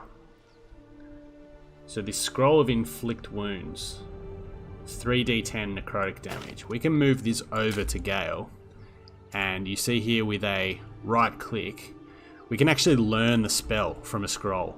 Now wizards can do this. Rangers can do it. You have to have the right level of magic to do it, but we're going to give this to him, and we're going to teach him this spell. So as you see now, we go over to our thing here. Inflict wounds, as you see, is found in here. So we'll have a look at his spells now. So Witch Bolt, good damage spell. It then links you to the target, which means you can actually recast the spell on the target without using a spell slot, provided you can maintain concentration. So pretty cool there. Fog Cloud, we saw that before, just a way to obscure and blind targets. Mage Armor, another armor class spell, although Shadowheart has that. Thunderwave pushes targets away. Sleep, Grease creates difficult terrain, and then we've got our spells that we've just learned here. So what we're going to do is we're going to take Grease off for now. We're definitely going to have Magic Missile,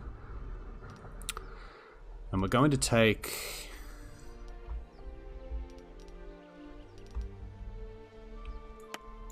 Sleep off, and we're going to use Inflict Wounds. This guy's going to be a big damage dealer. So there we go.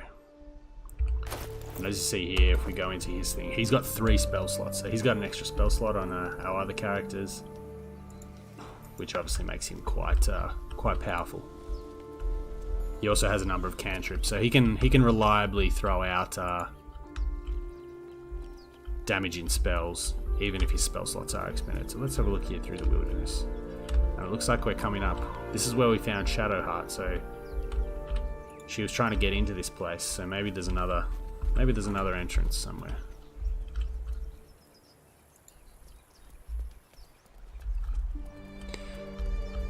And I didn't show it before, but that place that we found Gale at, the rune marking, where is it? It's back this way. On the wall there allows fast travel.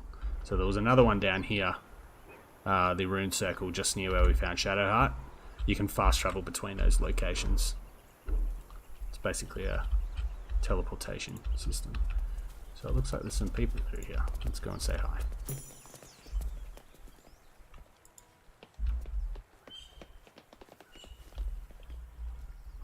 Similar level to us. Let's go. You're both twice as tall as me, but have half the bloody backbone. But we don't know what that thing even is. And what about the crypt? I'm telling you, it's a ship. And the crypt can wait. Mari and Barton have been trying to break in for days. Now, Stop! Got ourselves competition already. That's our ship. Who is it? So again, we've got some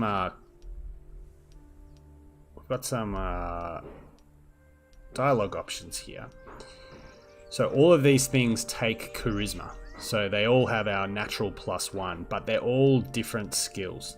So we saw in the character creation we could pick skills. So yes, they all use charisma, but they're different, obviously, types of charisma. And different classes and different races can specialize in certain types. So obviously we don't have any specialization in any of these, but we get the natural +1 from our charisma.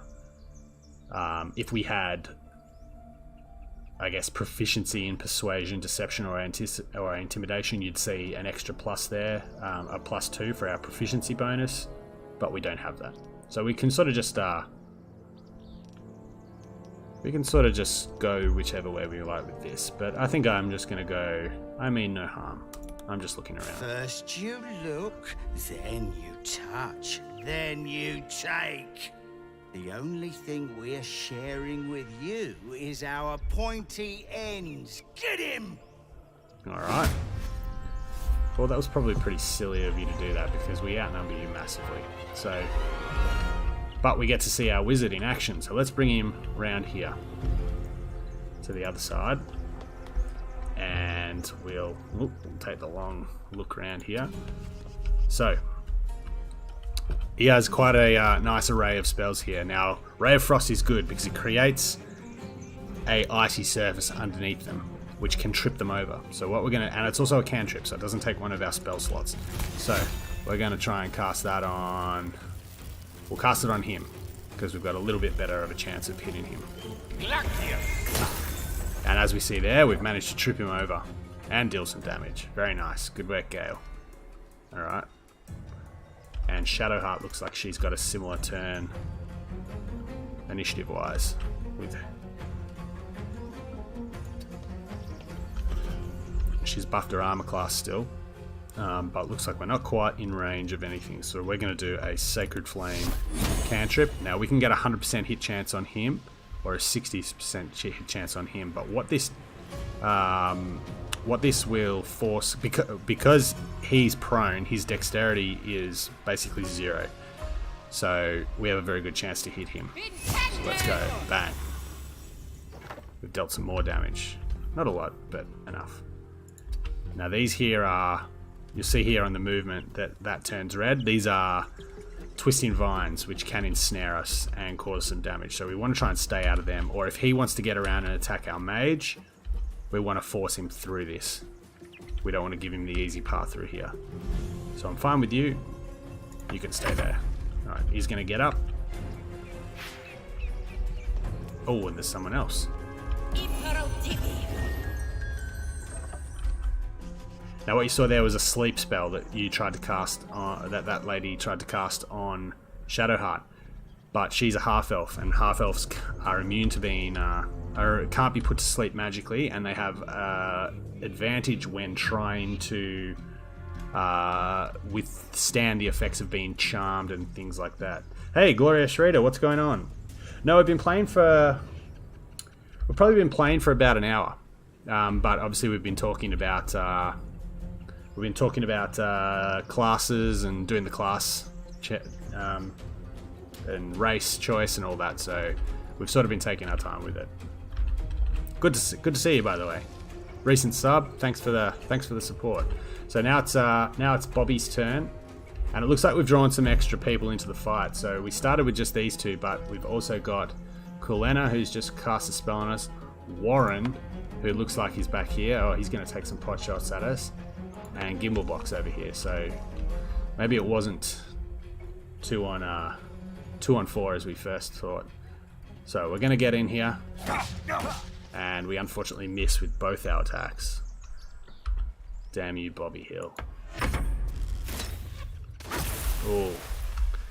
Acid arrow onto him, so that's not it's not too nice, but we can we've still got some plays here with Astarion.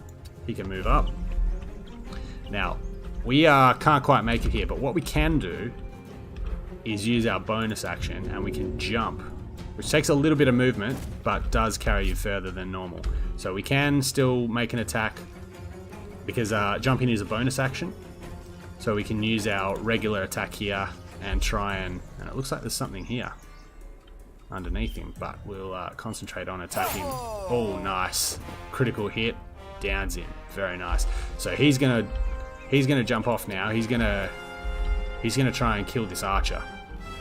He can probably close to him quite quickly, and unfortunately we've got Shadowheart and a big pool of acid here.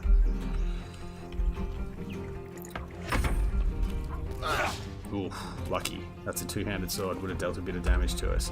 Once again, back to Gale. So the start of the turn again, and we've got some options.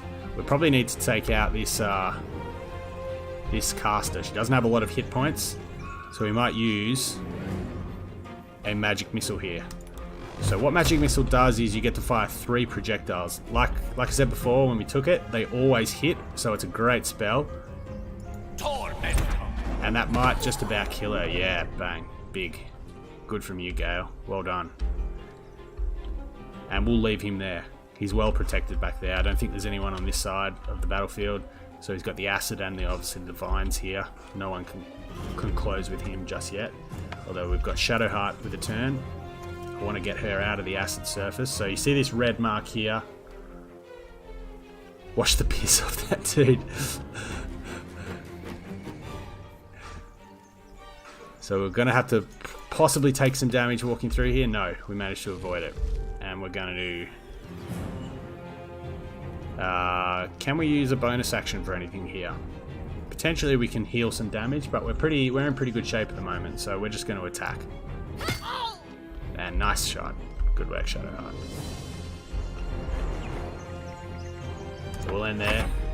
And now we've got Bobby Hill. So once more, bang bang. Dealt a good bit of damage with his first strike, missed with his next, but that's fine.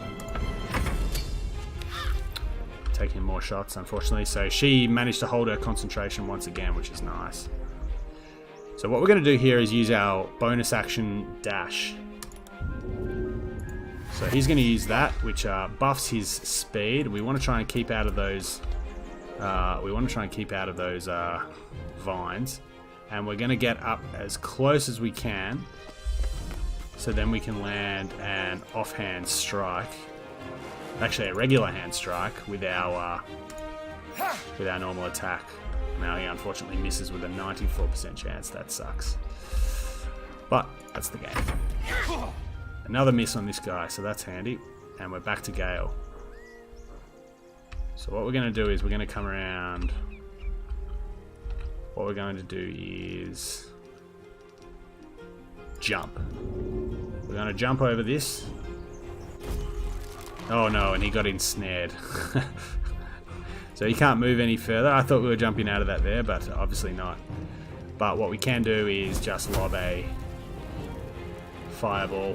He obviously has disadvantage because of his proximity to an enemy, but he also has disadvantage due to his ensnared nature. And he can potentially take some damage from that as well. But we have Shadowheart here. She might be able to finish this guy off. No, unfortunately not. Nice one. So he's going to kill that guy off, and we're going to move up as far as we can. We don't want to move into the vines here, even though our dexterity on him is very good, so he probably wouldn't take really any damage. We'll move Shadowheart up as well. Avoid the piss. Yeah, I know. We had a piss arrow shot at us. Are you a D&D fan? Glorious Reader. Have you played any of the Baldur's Gate games or the tabletop? Alright, we've got Astarion here with his double attacks. This guy's pretty cool, actually. Alright, so we've taken some damage, but thankfully we're no longer ensnared. So let's move out, and we'll move this way to try and get an angle on a shot against our friend up here. Now what we could do is shoot the box and see if he falls. Played number 2, nice. I played number 1 when I was younger, very young actually, and I've played some tabletop, but yeah, this is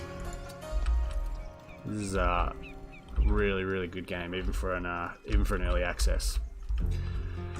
So we've got our the rest of our party coming up here to gang up on this guy. So we'll come in and... Oh, we didn't want to look at the box. So let's see if we can attack the box. Can we attack the box? We can knock him off his perch. Hey, that worked. So we'll move Shadowheart up as well. And what we can do here is actually regain some hit points on her. She is getting a little bit low. So that's nice. +6. Yeah, we can push him. He fell. He fell into the vines. He was stretching his legs and didn't quite make it. Alright, so he's going to shoot at our wizard. That's annoying, but I think Astarion should be able to finish him off. Alright, very nice. Astarion, you can take his loot. Sure. And now we can have a look around at their camp. I assume there were probably some others around. Oh, he's ensnared. That's good. That's good. Alright, so you really got to watch it. The pathing on the AI doesn't necessarily hold your hand. It can lead you to walk into traps and dangerous terrain like that. So we got a little tooltip there by our main character saying he's feeling a bit tired. So we might need to rest soon. Alright, so this guy had some good loot. Thieves' tools, trap disarm kick, that's handy. If we're going to be snooping around ruins, I dare say we're going to have some traps. So we'll leave that loot for Gale. He can come and pick that up. But some scale mail's cool. We'll take all of this. And we'll get Gale to come and take those scrolls. Mage armor we already know, but shocking grasp, we may be able to teach him through that spell. So we've had our first sort of interaction with some bandits. Pretty cool. We've managed to see them off, but we've taken some damage. So what we're going to do here is take a short rest. And basically what a short rest does, you'll just see some hit point regained by our party here. Doesn't replenish our spell slots as I said. But what we can do with Gale, he can regain spell slots with this Arcane Recovery, which basically he can use once per long rest to basically refill some spell slots. Now he will be given the option to recover 2 level 1 spell slots, so we're going to wait at the moment. We're not going to use that just yet because he's only used 1, so we'll wait till he uses another spell slot, and then we'll use that to get him back up to full before we have to rest fully.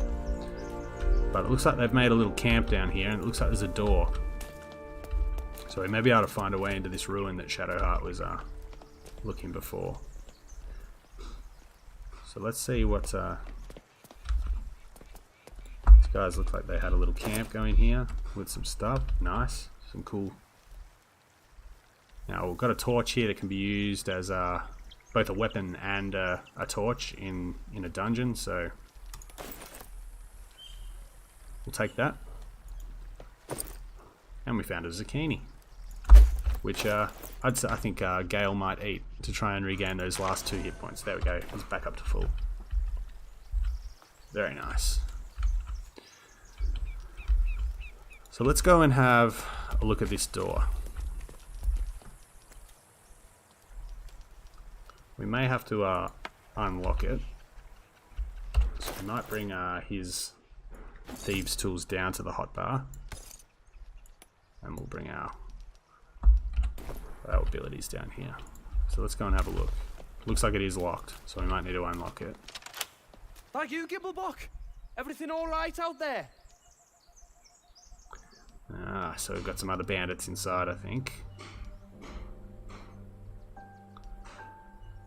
So we can try and deceive them into thinking it's us through our performance via a impersonation.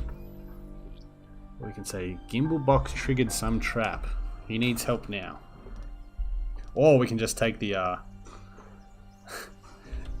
the straight route and say, yeah, we're here to kill you.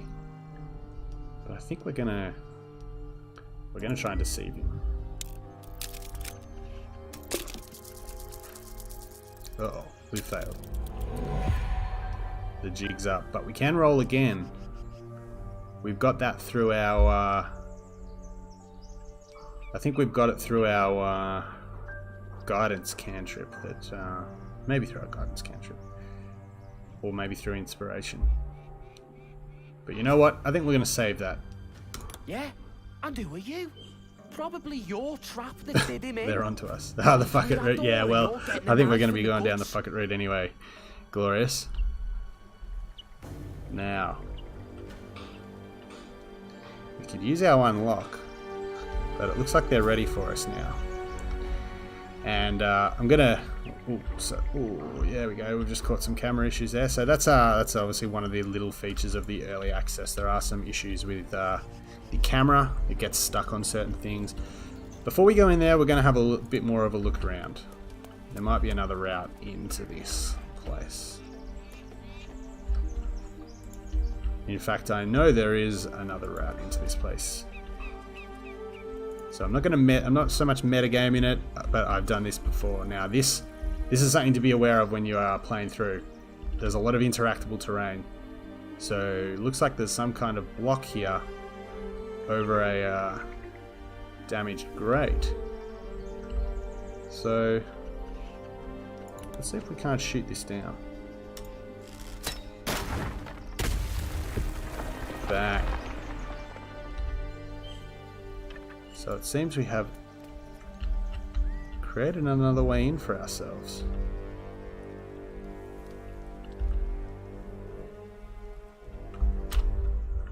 Like I said before, always remember to save. But let's take a look down here.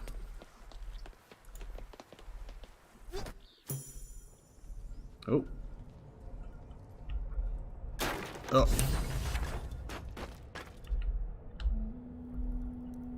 And what have we here?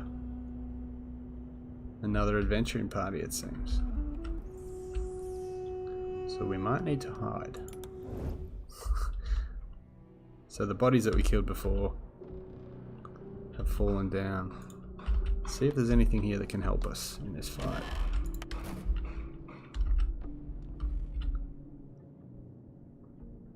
Looks like mainly junk. So let's get our... Now we're separated from our other...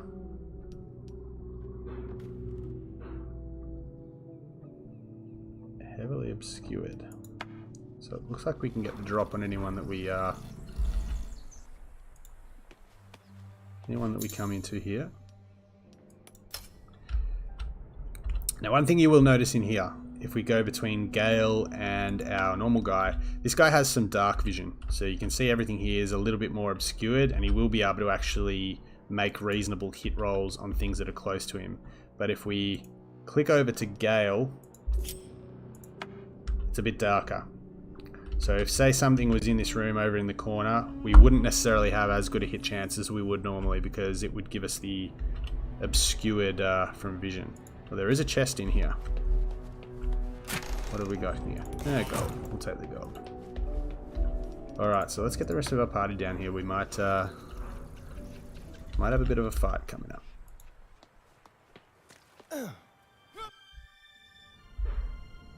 So Astarion's down here. That just leaves you, Shadow. Alright, let's get down. So these two, our Ranger and Astarion, if we go to our character trees, have very good dexterity. Astarion actually has very nice dexterity. So our stealth rolls gain a +5 and a +5. So these are our sneakers. So what we're going to do here is just, we've got our group all separated now. You'll see they're not tethered together by the group down here, the grouping. So we're going to have Shadowheart and Gale just waiting behind, but we're going to have Astarion and Bobby try and sneak into a better position with these guys. Now, if we look into this room here, this is probably something that needs to be fixed. I mean, there's no reason why we should be able to see these guys at the moment with the door shut. So, you know, it's probably something that is probably a little early access thing. But what we're going to do here is open the door, and we're going to sneak through. You can see their fields of vision up there, the red marking on the floor. And we're going to sneak around into a better position. Likewise, Astarion is going to come up. Just take a position here behind the door. Now, I do believe Shadowheart herself has stealth, so she gets a +1 to stealth, but her dexterity is poor, so it doesn't actually make her the best sneaking. Doesn't actually make her the best sneak character. Gale, however, has reasonably good dexterity, so his stealth is actually okay. So he's going to hide, and he might be able to actually make use of an item that he has at the moment, or an item rather that Astarion has. So we're going to split these, and we're going to send one of them to Gale. And this is where terrain is quite important in this game. So we're not going to actually bring you too far forward just yet,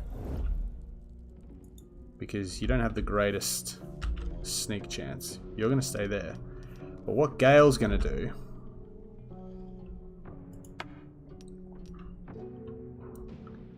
there's also an oil barrel here. So we need to be careful, because what we're about to do is going to be similar to what they might be able to do with that oil barrel. Now, if we throw a bottle of grease, we can actually hit all these targets. Now, it will trigger combat, but watch this. Bang! They all managed to fall over, and we've surprised them, so we will have the first turn in combat. Now, like I said, combining spell effects and terrain, or terrain features like this with spell effects is something you can do in this game. So we send a fireball into this grease, and it's going to ignite it. Watch this. Bang. Lovely damage being caused there. And what we're actually going to do with Gale now, because we don't really want him taking a lot of damage, is we're going to duck him back into this room. Yeah, it was pretty cool, wasn't it? There's lots of scope for shenanigans like that. Now, what you'll see here is Gale's in combat, but none of our other characters have actually been spotted yet because they're all hiding. So Shadowheart's going to come out, and what she's going to do now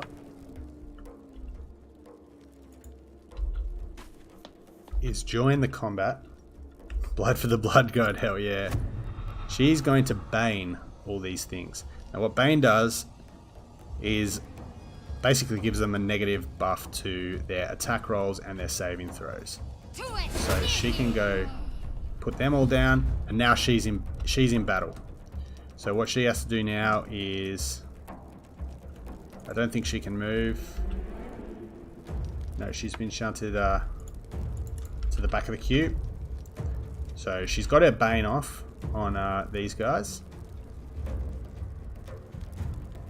Has she got her Bane off? Yeah, up here you can see she's baned a few of these creatures. But she's in combat now. But Gale gets another turn. But before we do that, we can actually reveal our other characters who are hiding. So we can get you to come up with your sneak ability here and put a sneak attack into the rear of this guy here. and we can use our sneak attack special ability here with a 96% hit chance, and we can just about kill this guy. Bang. Got him. Down in one. But we've also got our friend Bobby, who is also hidden. So you see here, he's free to move around freely. He's not bound by the combat, the turn-based combat system here. But we've got some strong sort of opponents here. So we're going to try and shoot this guy in the back. And as we see now, he is in combat. So we've got our whole party in combat now. They've revealed themselves. We're back to Gale. So he's only got a tiny bit of health left and no actions from his last combat turn. So he's going to pass. They're going to take a little bit more fire damage as they get up. And now Astarion is ready to go again. So we've killed Sefri. And now Torga. Looks like she's going to be next.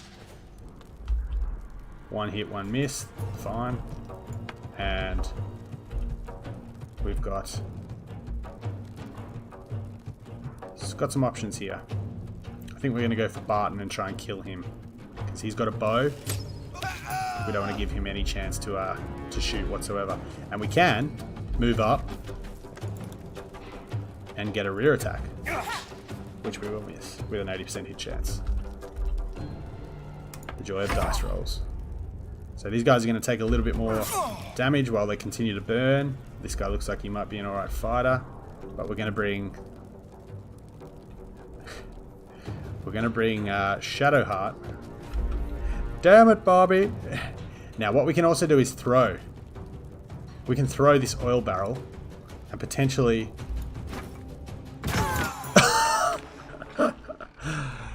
So, this is good. This is a good teaching moment. We've killed all those creatures, but we need to also help our buddy Astarion up. Where is he? We need to stop hiding, and we need to help Astarion up. So, we cleared the room nicely, but we've obviously caused a bit of damage. And this guy needs to pop a few healing potions now, but Shadowheart feeling bad for her actions here. Oh no! Now we've actually run out of spell slots, so we can't use our healing word. So we may need to do this the hard way with good old-fashioned healing potions, unless we have anyone else with the spell. We've got Aid or False Life here, but that's temporary hit points, so that won't actually heal him properly. So it looks like you're chugging some potions. +9, that's nice. We'll leave him at 10 for now. We might be able to look at the bodies and find something else. So Andorn, looks like he's got a key, which suggests there's a chest in here somewhere. We're finding some good gear. We'll group our party together once more. Looks like we've also taken some damage on Bobby, and he's got 4 healing potions, so he's got one to spare. He can take one. Torga. There was a mage here. Mages usually carry scrolls and things like that. There we go. We'll let Gale take them. Barton. Now we're talking. Now we're getting some cool loot. Some fire potions. And this guy's got some heavy armor. Ringmail. I don't know if we have anyone who can actually wear that yet. And here we have a two-handed great club weapon. Not that any of our characters here are real great weapon fighters. So let's get Gale to go and have a look at this. So Scroll of Burning Hands, Animal Friendship. Both cool spells, I guess. And it looks like there was a key, so it's locked. So once again, we're gonna have to use our thieves' tools to try and unlock. So we're through. Doesn't look like there's anyone here. So now we've got some stuff to loot.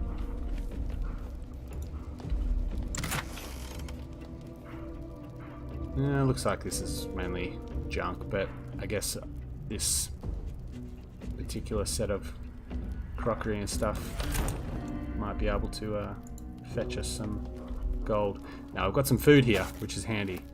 Some sausages, some cheese. Looks like these guys look after themselves. How you liking it so far, Glorious? It's a pretty good game for an early access, I must say. And it looks like there's some books over here. So let's have a look. See if there's any interest in here, or if it's just a bit of filler. Looks like it's just a story.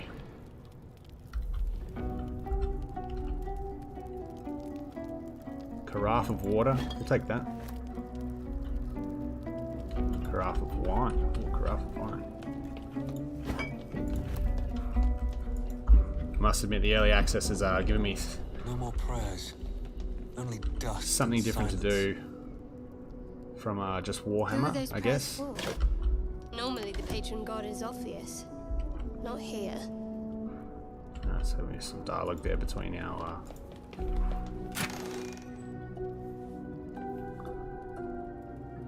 well, that's a bit disappointing. An opulent chest with just a candle within it. So there's a door here. Looks like that might be the door that we knocked on before. So that'll probably take us back outside. So let's have a look out here. Let's have a look in these other rooms. See if we can't find some more loot.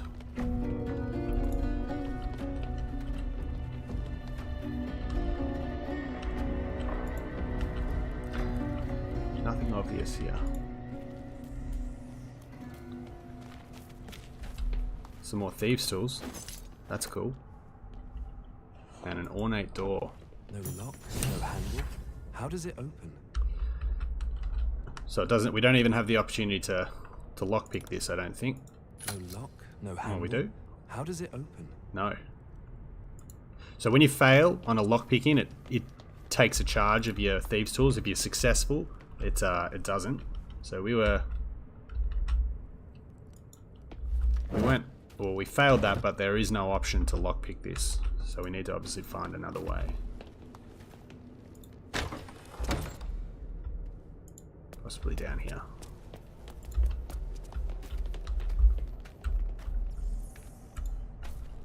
Some kind of library or some sort.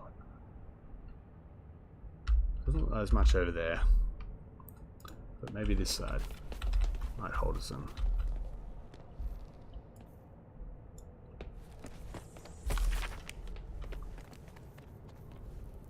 So again, there's lots of little books like this, similar to, I guess, Skyrim or something like that. So a book there. Not really giving too much away. Just piles of trash. There's something else here. Records of the chapel. Alright, so it looks like a whole bunch of people have died. That's a bit disappointing. Again, just more useless sort of loot here. But we'll have a look around. Another chest here. And it looks like we've uncovered something. So that what you saw there, another sort of just passive check, has uncovered this lever, which probably opens that door. But we'll check this trunk first. See if there's anything in there. Just cheap plates and whatnot. What did that do? Well, I have a feeling I know what that did. Let's head back up to the door. And now it's open. Nice. Yeah. We did it. So you'll also find dotted around a lot of things like this. Just little interactables here, like candles. Obviously those are pretty limited, but you can cast light on things. Obviously light is relevant in sort of combat situations and that kind of thing. So there's lots of little interactables within the map, within the space. Wasn't built for the living. Alright, so we've walked into some kind of crypt. Now we found some jewellery. Pretty cool.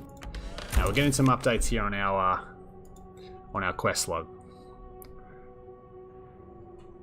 Bound to be some interesting artifacts. Alright, nice start. And we found some scrolls.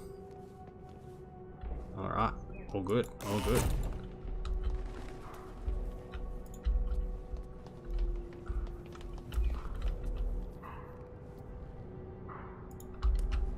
So we found a chest. More jewelry. That's all cool. Heavy oak doors, alright. Bound to be something cool in here.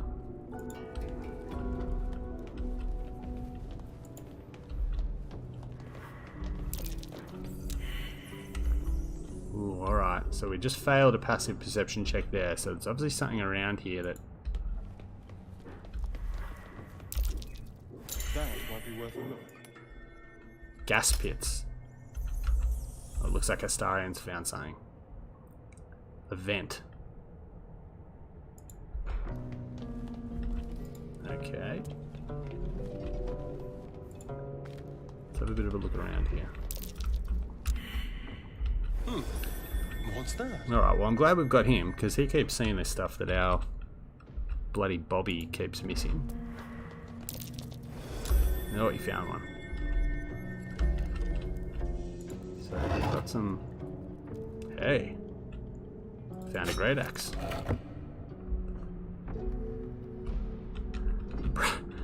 The Brap chamber.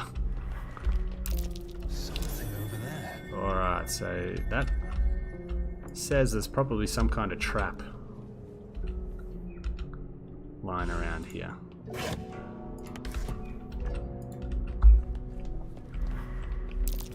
Oh, there's a ton of these things. Alright, so we've got to be careful what we...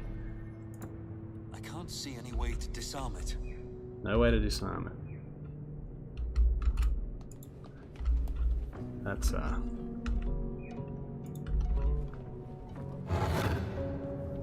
Hey, you got some more stuff. Some more shields. More swords. Alright, so... What's that? And some jewelry. Alright. Now what we can do... Something over there. What I was talking about before is turn on these braziers. Just in case there's some sort of fight we have to take soon where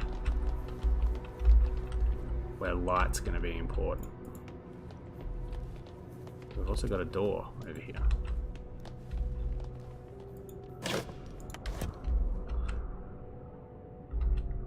Alright. Can we get out of that door? No, it's locked. Of course it's locked. Can we use a thieves tool? No, we can't. And as you see there, that's destroyed our thieves tool. Now we did pick up another one, I'm fairly sure. Don't know how many charges it has. Looks like it only has one. But seems like we... Oh, there's a skeleton here. So this is what I mean. It's very easy to miss things that you can interact with. Alright, and... Okay. So... My powers of having played D&D before tell me that that's probably going to trigger either a fight or these traps, whatever they are. So what we're going to do here, is we're going to split our party up. There's a kitten. I know, well, we have to save them. So what we're going to do is we're going to come back in and we're going to break him off the group so they don't follow. And then we're going to go and have a look. So he's on his own. And there's a magical spear. The Watcher's Guide. So when the spear misses its target, the wielder's next attack against that target is made with advantage. That's pretty cool. and it also gives us rush, which is a special action. Weapons have special actions. You know, we've seen it with our swords here, slash, and our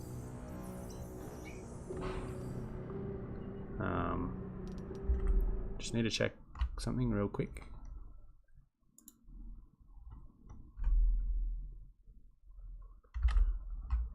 Alright, we're back. Alright. This is probably going to trigger the trap, so let's just take it. And oh my gosh. Oh my gosh.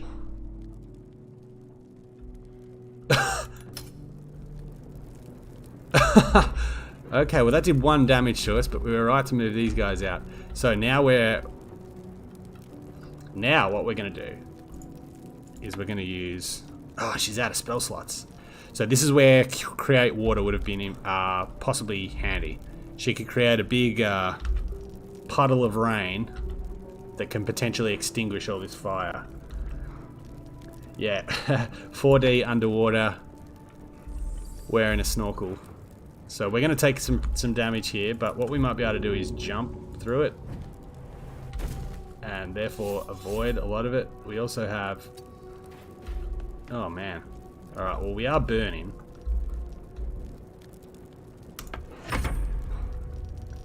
Okay, we can leave turn-based mode now.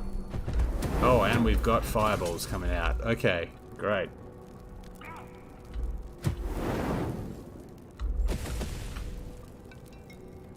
Alright, so I think this fire will go out, but we've got the fireballs coming through here now, so getting out that door is going to be an issue. But we can press on. We didn't take as much damage as, nearly as much damage as we thought, based on what that looked like.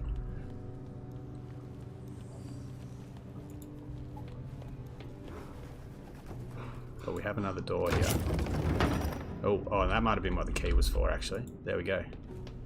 We didn't have to use our thieves' tools. Armed scribes.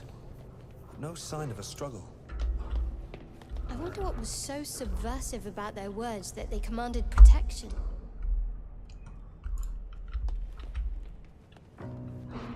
Alright, looks like we've got some skellies. At the very least, we're finding some good scrolls. So this is sort of auto-populates down here as well in your hotbars. You see as you pick up items, they go down here. So it can get a little bit cluttered at times, but you can alter it yourself. We'll just leave it for now. He's got a fair few scrolls himself anyway, so let's have a look around. Looks like this place is pretty old. Got a door over here. Looks like someone wanted to bury their secrets. Got another soak. Hopefully this doesn't set off another trap. Oh, here we go. So we've got some more heavy armor and some weapons. Now, we do have to watch here about our weight.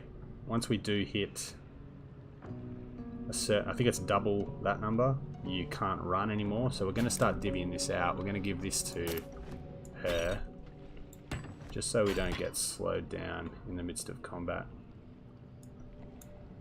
We'll move this across to her for now. She's our only real fighter as well, so she can have the magic weapon.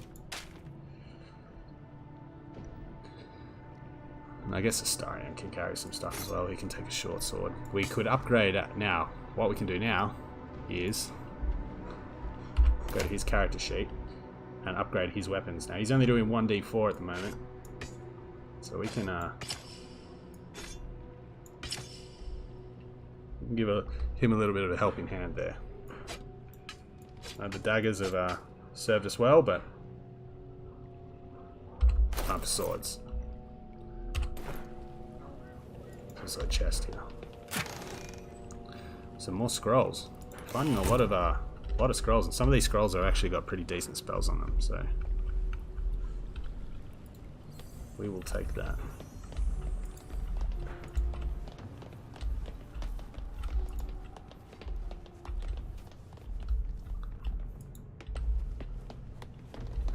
Let's have a little bit more of a look around.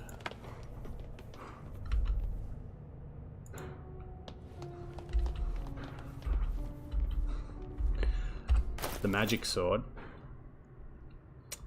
She can use... We don't have a magic sword. She can use the... She could use the Watcher's Guide. I suppose we could give her that. Now, it does take her armor class down, because obviously it's, you know, the shield gives her a little bit more armor. Makes her harder to hit. So... We'll give her a go. We'll see how she can test out. Now, she has proficiency in simple weapons. So a martial weapon like this longsword, she unfortunately can't use. Same with this warhammer. I would like to give her that warhammer actually. That would be an upgrade on the mace, but she can't actually use it because she only has proficiency with simple weapons. Same with the armor. And that does give her a disadvantage on her stealth rolls, which she pretty much already has. Yeah, I tend to agree. I think I like her with the shield. I think I'm going to stay with that loadout. But hey, we've got it at the very least. We can use it. We can use it later on. Now there are some more bodies. Yeah. Dagger, sure, we'll take that. And looks like there's another... Looks like there's a cave there. We'll have a look out there in a sec. We'll stick... first things first. Jurgen, scribe of the dead. I didn't think anyone still worshipped him. Alright, so we've got a Jurgle. Yeah, I know, it didn't look that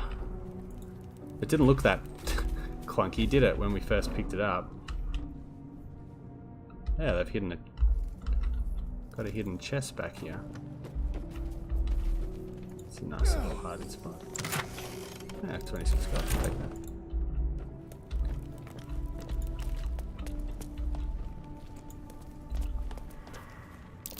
Something over there.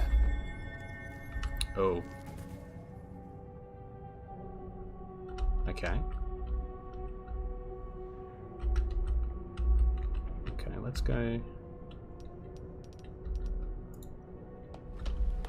Let's go have a look in there. I have a feeling that could... No, let's have a look.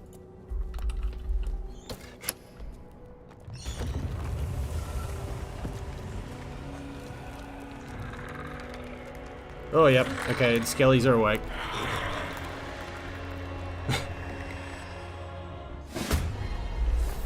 Hells.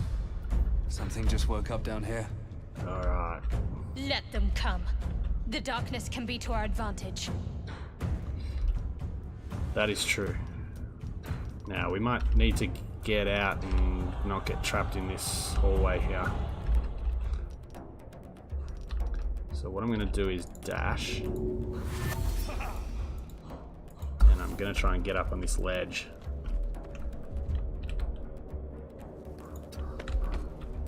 Now, there's one of them over here, actually. Can we make it to him and attack? Not quite. He's just out of reach. Alright. Oh, okay. Silence aura.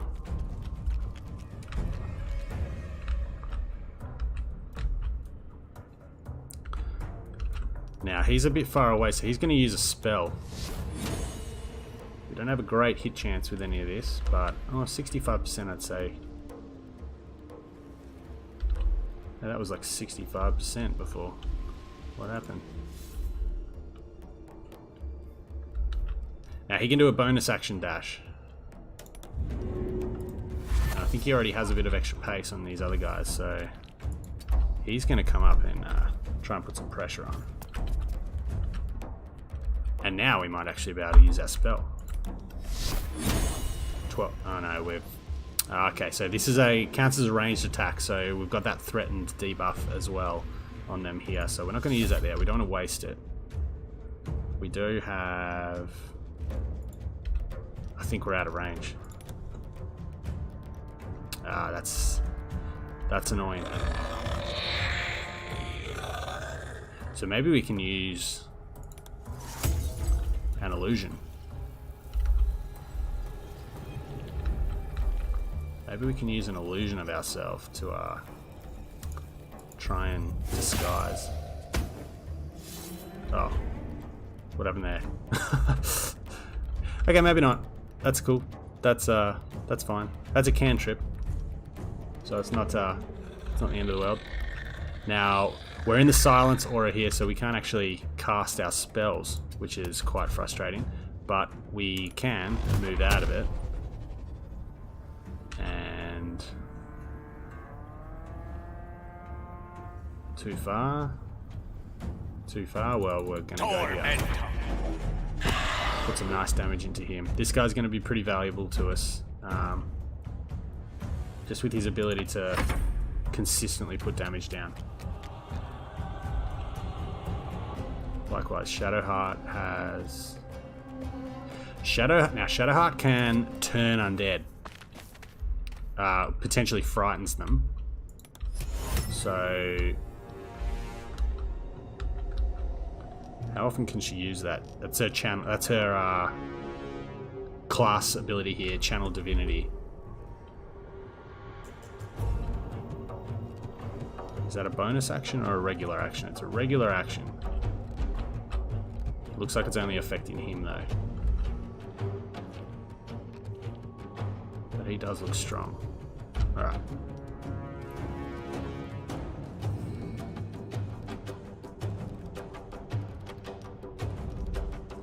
Let's use it.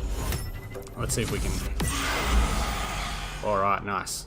He's turned, so I think he has to move away from us in our next turn. That means. But we've got more of these things coming out of it. Oh, ouch. He's got his own magic missile. Oh, he's taking a look.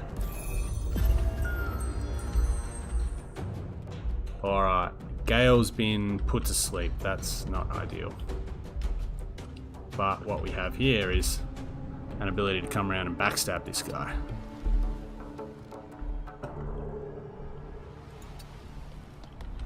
So, this is good. See, the chance of hitting here is 98% hit with our backstab ability, and we've put him down. Very nice. Very nice. And this guy's running away. Love it. Alright. Yeah, Bobby's going ham up in this sucker. Nice. Alright, these guys are good. These guys are absolute friggin' assassins. And we're gonna move him up to try and catch this guy on our next turn. And Gale's asleep, unfortunately. Now we have removed that big silence aura, so we will be able to get more spells off now. But Shadowheart's copped a fireball and has actually... Alright, this is alright. She's actually been killed. But what we can do here, I'll show you once we finish combat. What we can do is, now we can't help her because obviously she's out of here. But what we can do, we can bring her back. So don't despair just yet. But what we're going to do is cast Guiding Bolt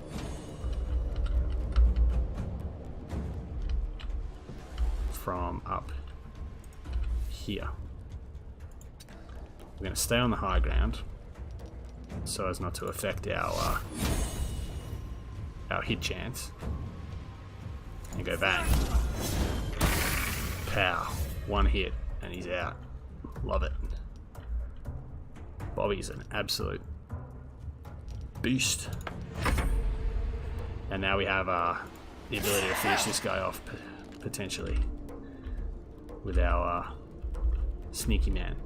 And it looks like Gale's woken up. Praise the Lord. So we're going to use a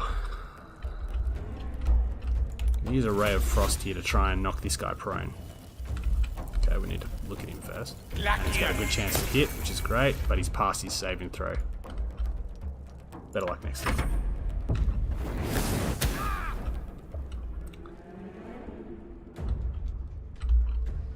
And now what we can do is try and finish this guy with a Hunter's Mark and a ranged attack. Nice, nice, nice, nice. And hopefully this guy can't do too much damage to a start. Yeah, nice. Alright, we can finish this guy now. We can go pow pow and finish him off. But poor old Shadowheart has unfortunately been killed. But we've got a little trick up our sleeve. We have a scroll of Revivify. She's back. Hank's proud. I know Hank's would be bloody proud of that shot. But she's taken some pretty serious damage. So we don't want to stay here too long. Guarding dusty trinkets. Pathetic.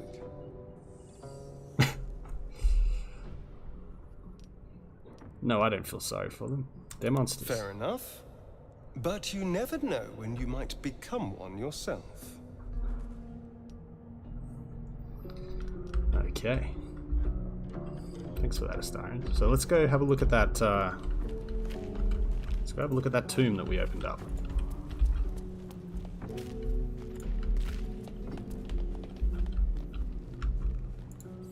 Okay. A lot of effort to hide one sarcophagus. Oh. Alright.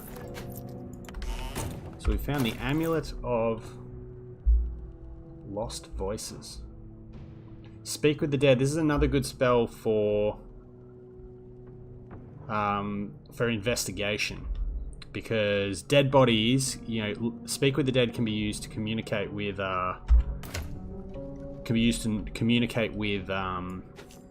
with corpses, and can give reasonably good information.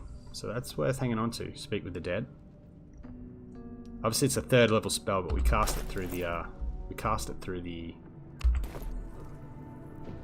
item, not through our own spellcasting ability. Can get a well, necromancy is one of these schools, like you saw with Gale. Glorious before he... Oh, I'm not sure if you were here for that, but he had the Evocation and Abjuration schools. Now that's only 2 of, I think, 8 or 9 schools of magic within D&D. Necromancy is one of them, so necromancy can be used. I don't think it's not in the game at the moment, and there's not really any raise dead spells in the game at the moment from what I've seen with my other playthrough. But you can potentially play a necromantic wizard in D&D, so we'll have to wait for launch. But let's have a look at this. Oh god. Well, if this is some kind of lich or something, we're just straight up dead because we're a bit wounded.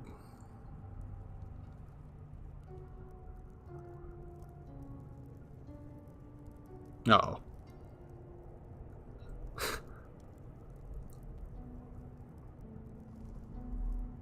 So he has spoken. Oh my god. And so thou standest before me, right as always. What a curious way to awaken. Now, I have a question for thee. What is the worth of a single mortal's life?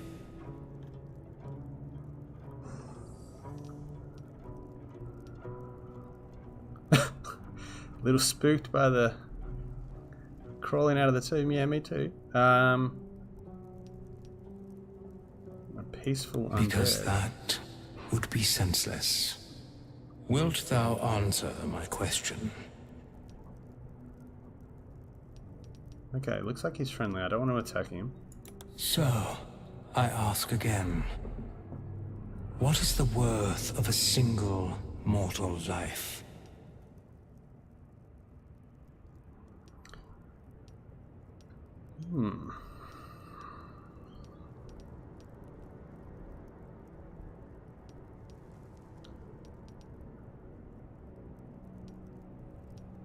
That depends on the I am person's sure statements. thou believest as such. Very well. I am satisfied. We have met, and I know thy face. We will see each other again at the proper time and place. Farewell. Okay. Okay. There we go. Well, I don't know where he's gone, but... How long oh, there he is. has it been? Talkative skeleton. Well, I'll see if there's any more dialogue. We have nothing more to discuss. Okay. Continue on thy way, as if I were not here. I must attend this place. After so many years away, we will see each other again soon.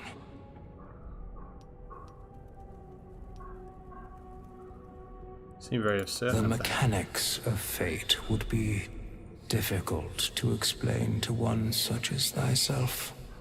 Regardless, it will occur.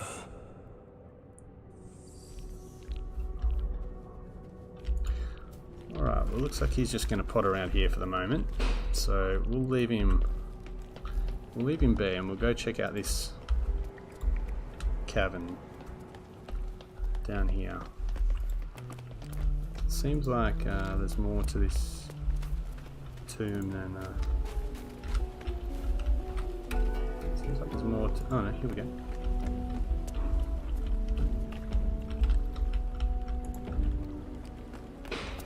Oh, this might be another... okay, this looks like a way out.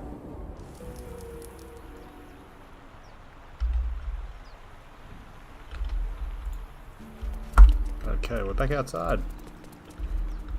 Where are we? Oh, okay, so there's multiple ways into this place. That's really cool.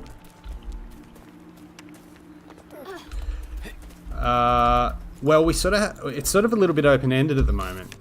That explore the ruins quest was given when we met Shadowheart. She was banging on the door outside. She couldn't get in. But then we've obviously got this parasite in our head, which is the main sort of theme of the of sort of the early access as it stands at the moment. So we've got a mind flayer parasite in our head, and we're sort of so do all of these guys. They were all on the ship as well, as it turns out. And we're sort of looking for a healer or someone who can help us. Yeah, we have a mind flayer parasite. So that was the tentacled thing that you see in a lot of the promotional material, and was in the early sort of cutscenes and on the ship. And we ran into one before and we killed it. But we also have these. I guess we have some quests specific to our companions as well. Doesn't look like they have progressed at all at this stage. Yeah, so that's really cool. So we could have potentially gone this way had we checked sort of this path rather than gone down here. Oh, there's the puddle of pee. Yeah, so that's really cool. Multiple ways into this place. We could have gone... well, I guess we could have just gone straight through the front door. But we found this. That was what I found in my personal playthrough, so I went that way again. But yeah, I didn't actually even find that the first time I played through it. That's really cool. I didn't even look in that way. Alright. Well, we've got to a pretty cool state at the moment. We found some good gear. We found a pretty handy artifact. We found a ton of scrolls, so we've got some good spellcasting utility, and obviously some gear for our fighting characters.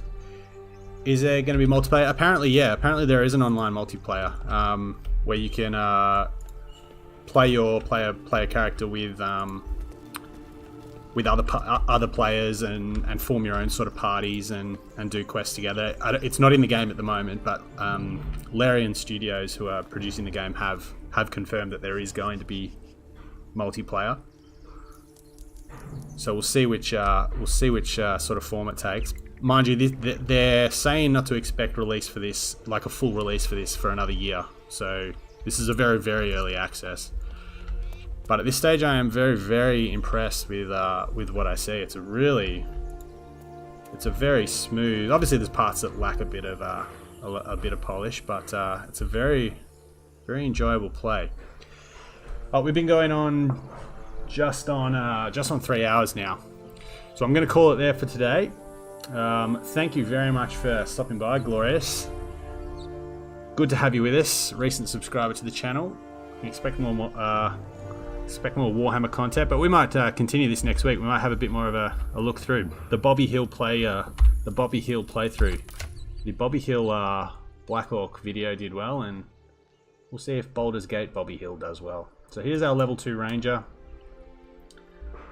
as he stands at the moment. But that was fun. We recruited some party members. This guy who looks like a bit of an interesting character. This girl's pretty mysterious, and then we've got Gale, who seems like a pretty swell dude. Quite a powerful wizard in his own right. Oh yeah, good to hear. Yeah, well, I've seen some other viewers in here. You're the only one that's interactive in the chat, but we'll see how we go. A few other channels are covering this at the moment, but I guess in the multiplayer community, it's sort of Warhammer and a couple other games at the moment, so maybe some other people will get a bit of interest. So yeah, we're going to leave it there. Thanks very much for joining me, buddy, and we'll be back soon with more Warhammer content and maybe some more Baldur's Gate as well. Until then, take care, and I'll see you soon.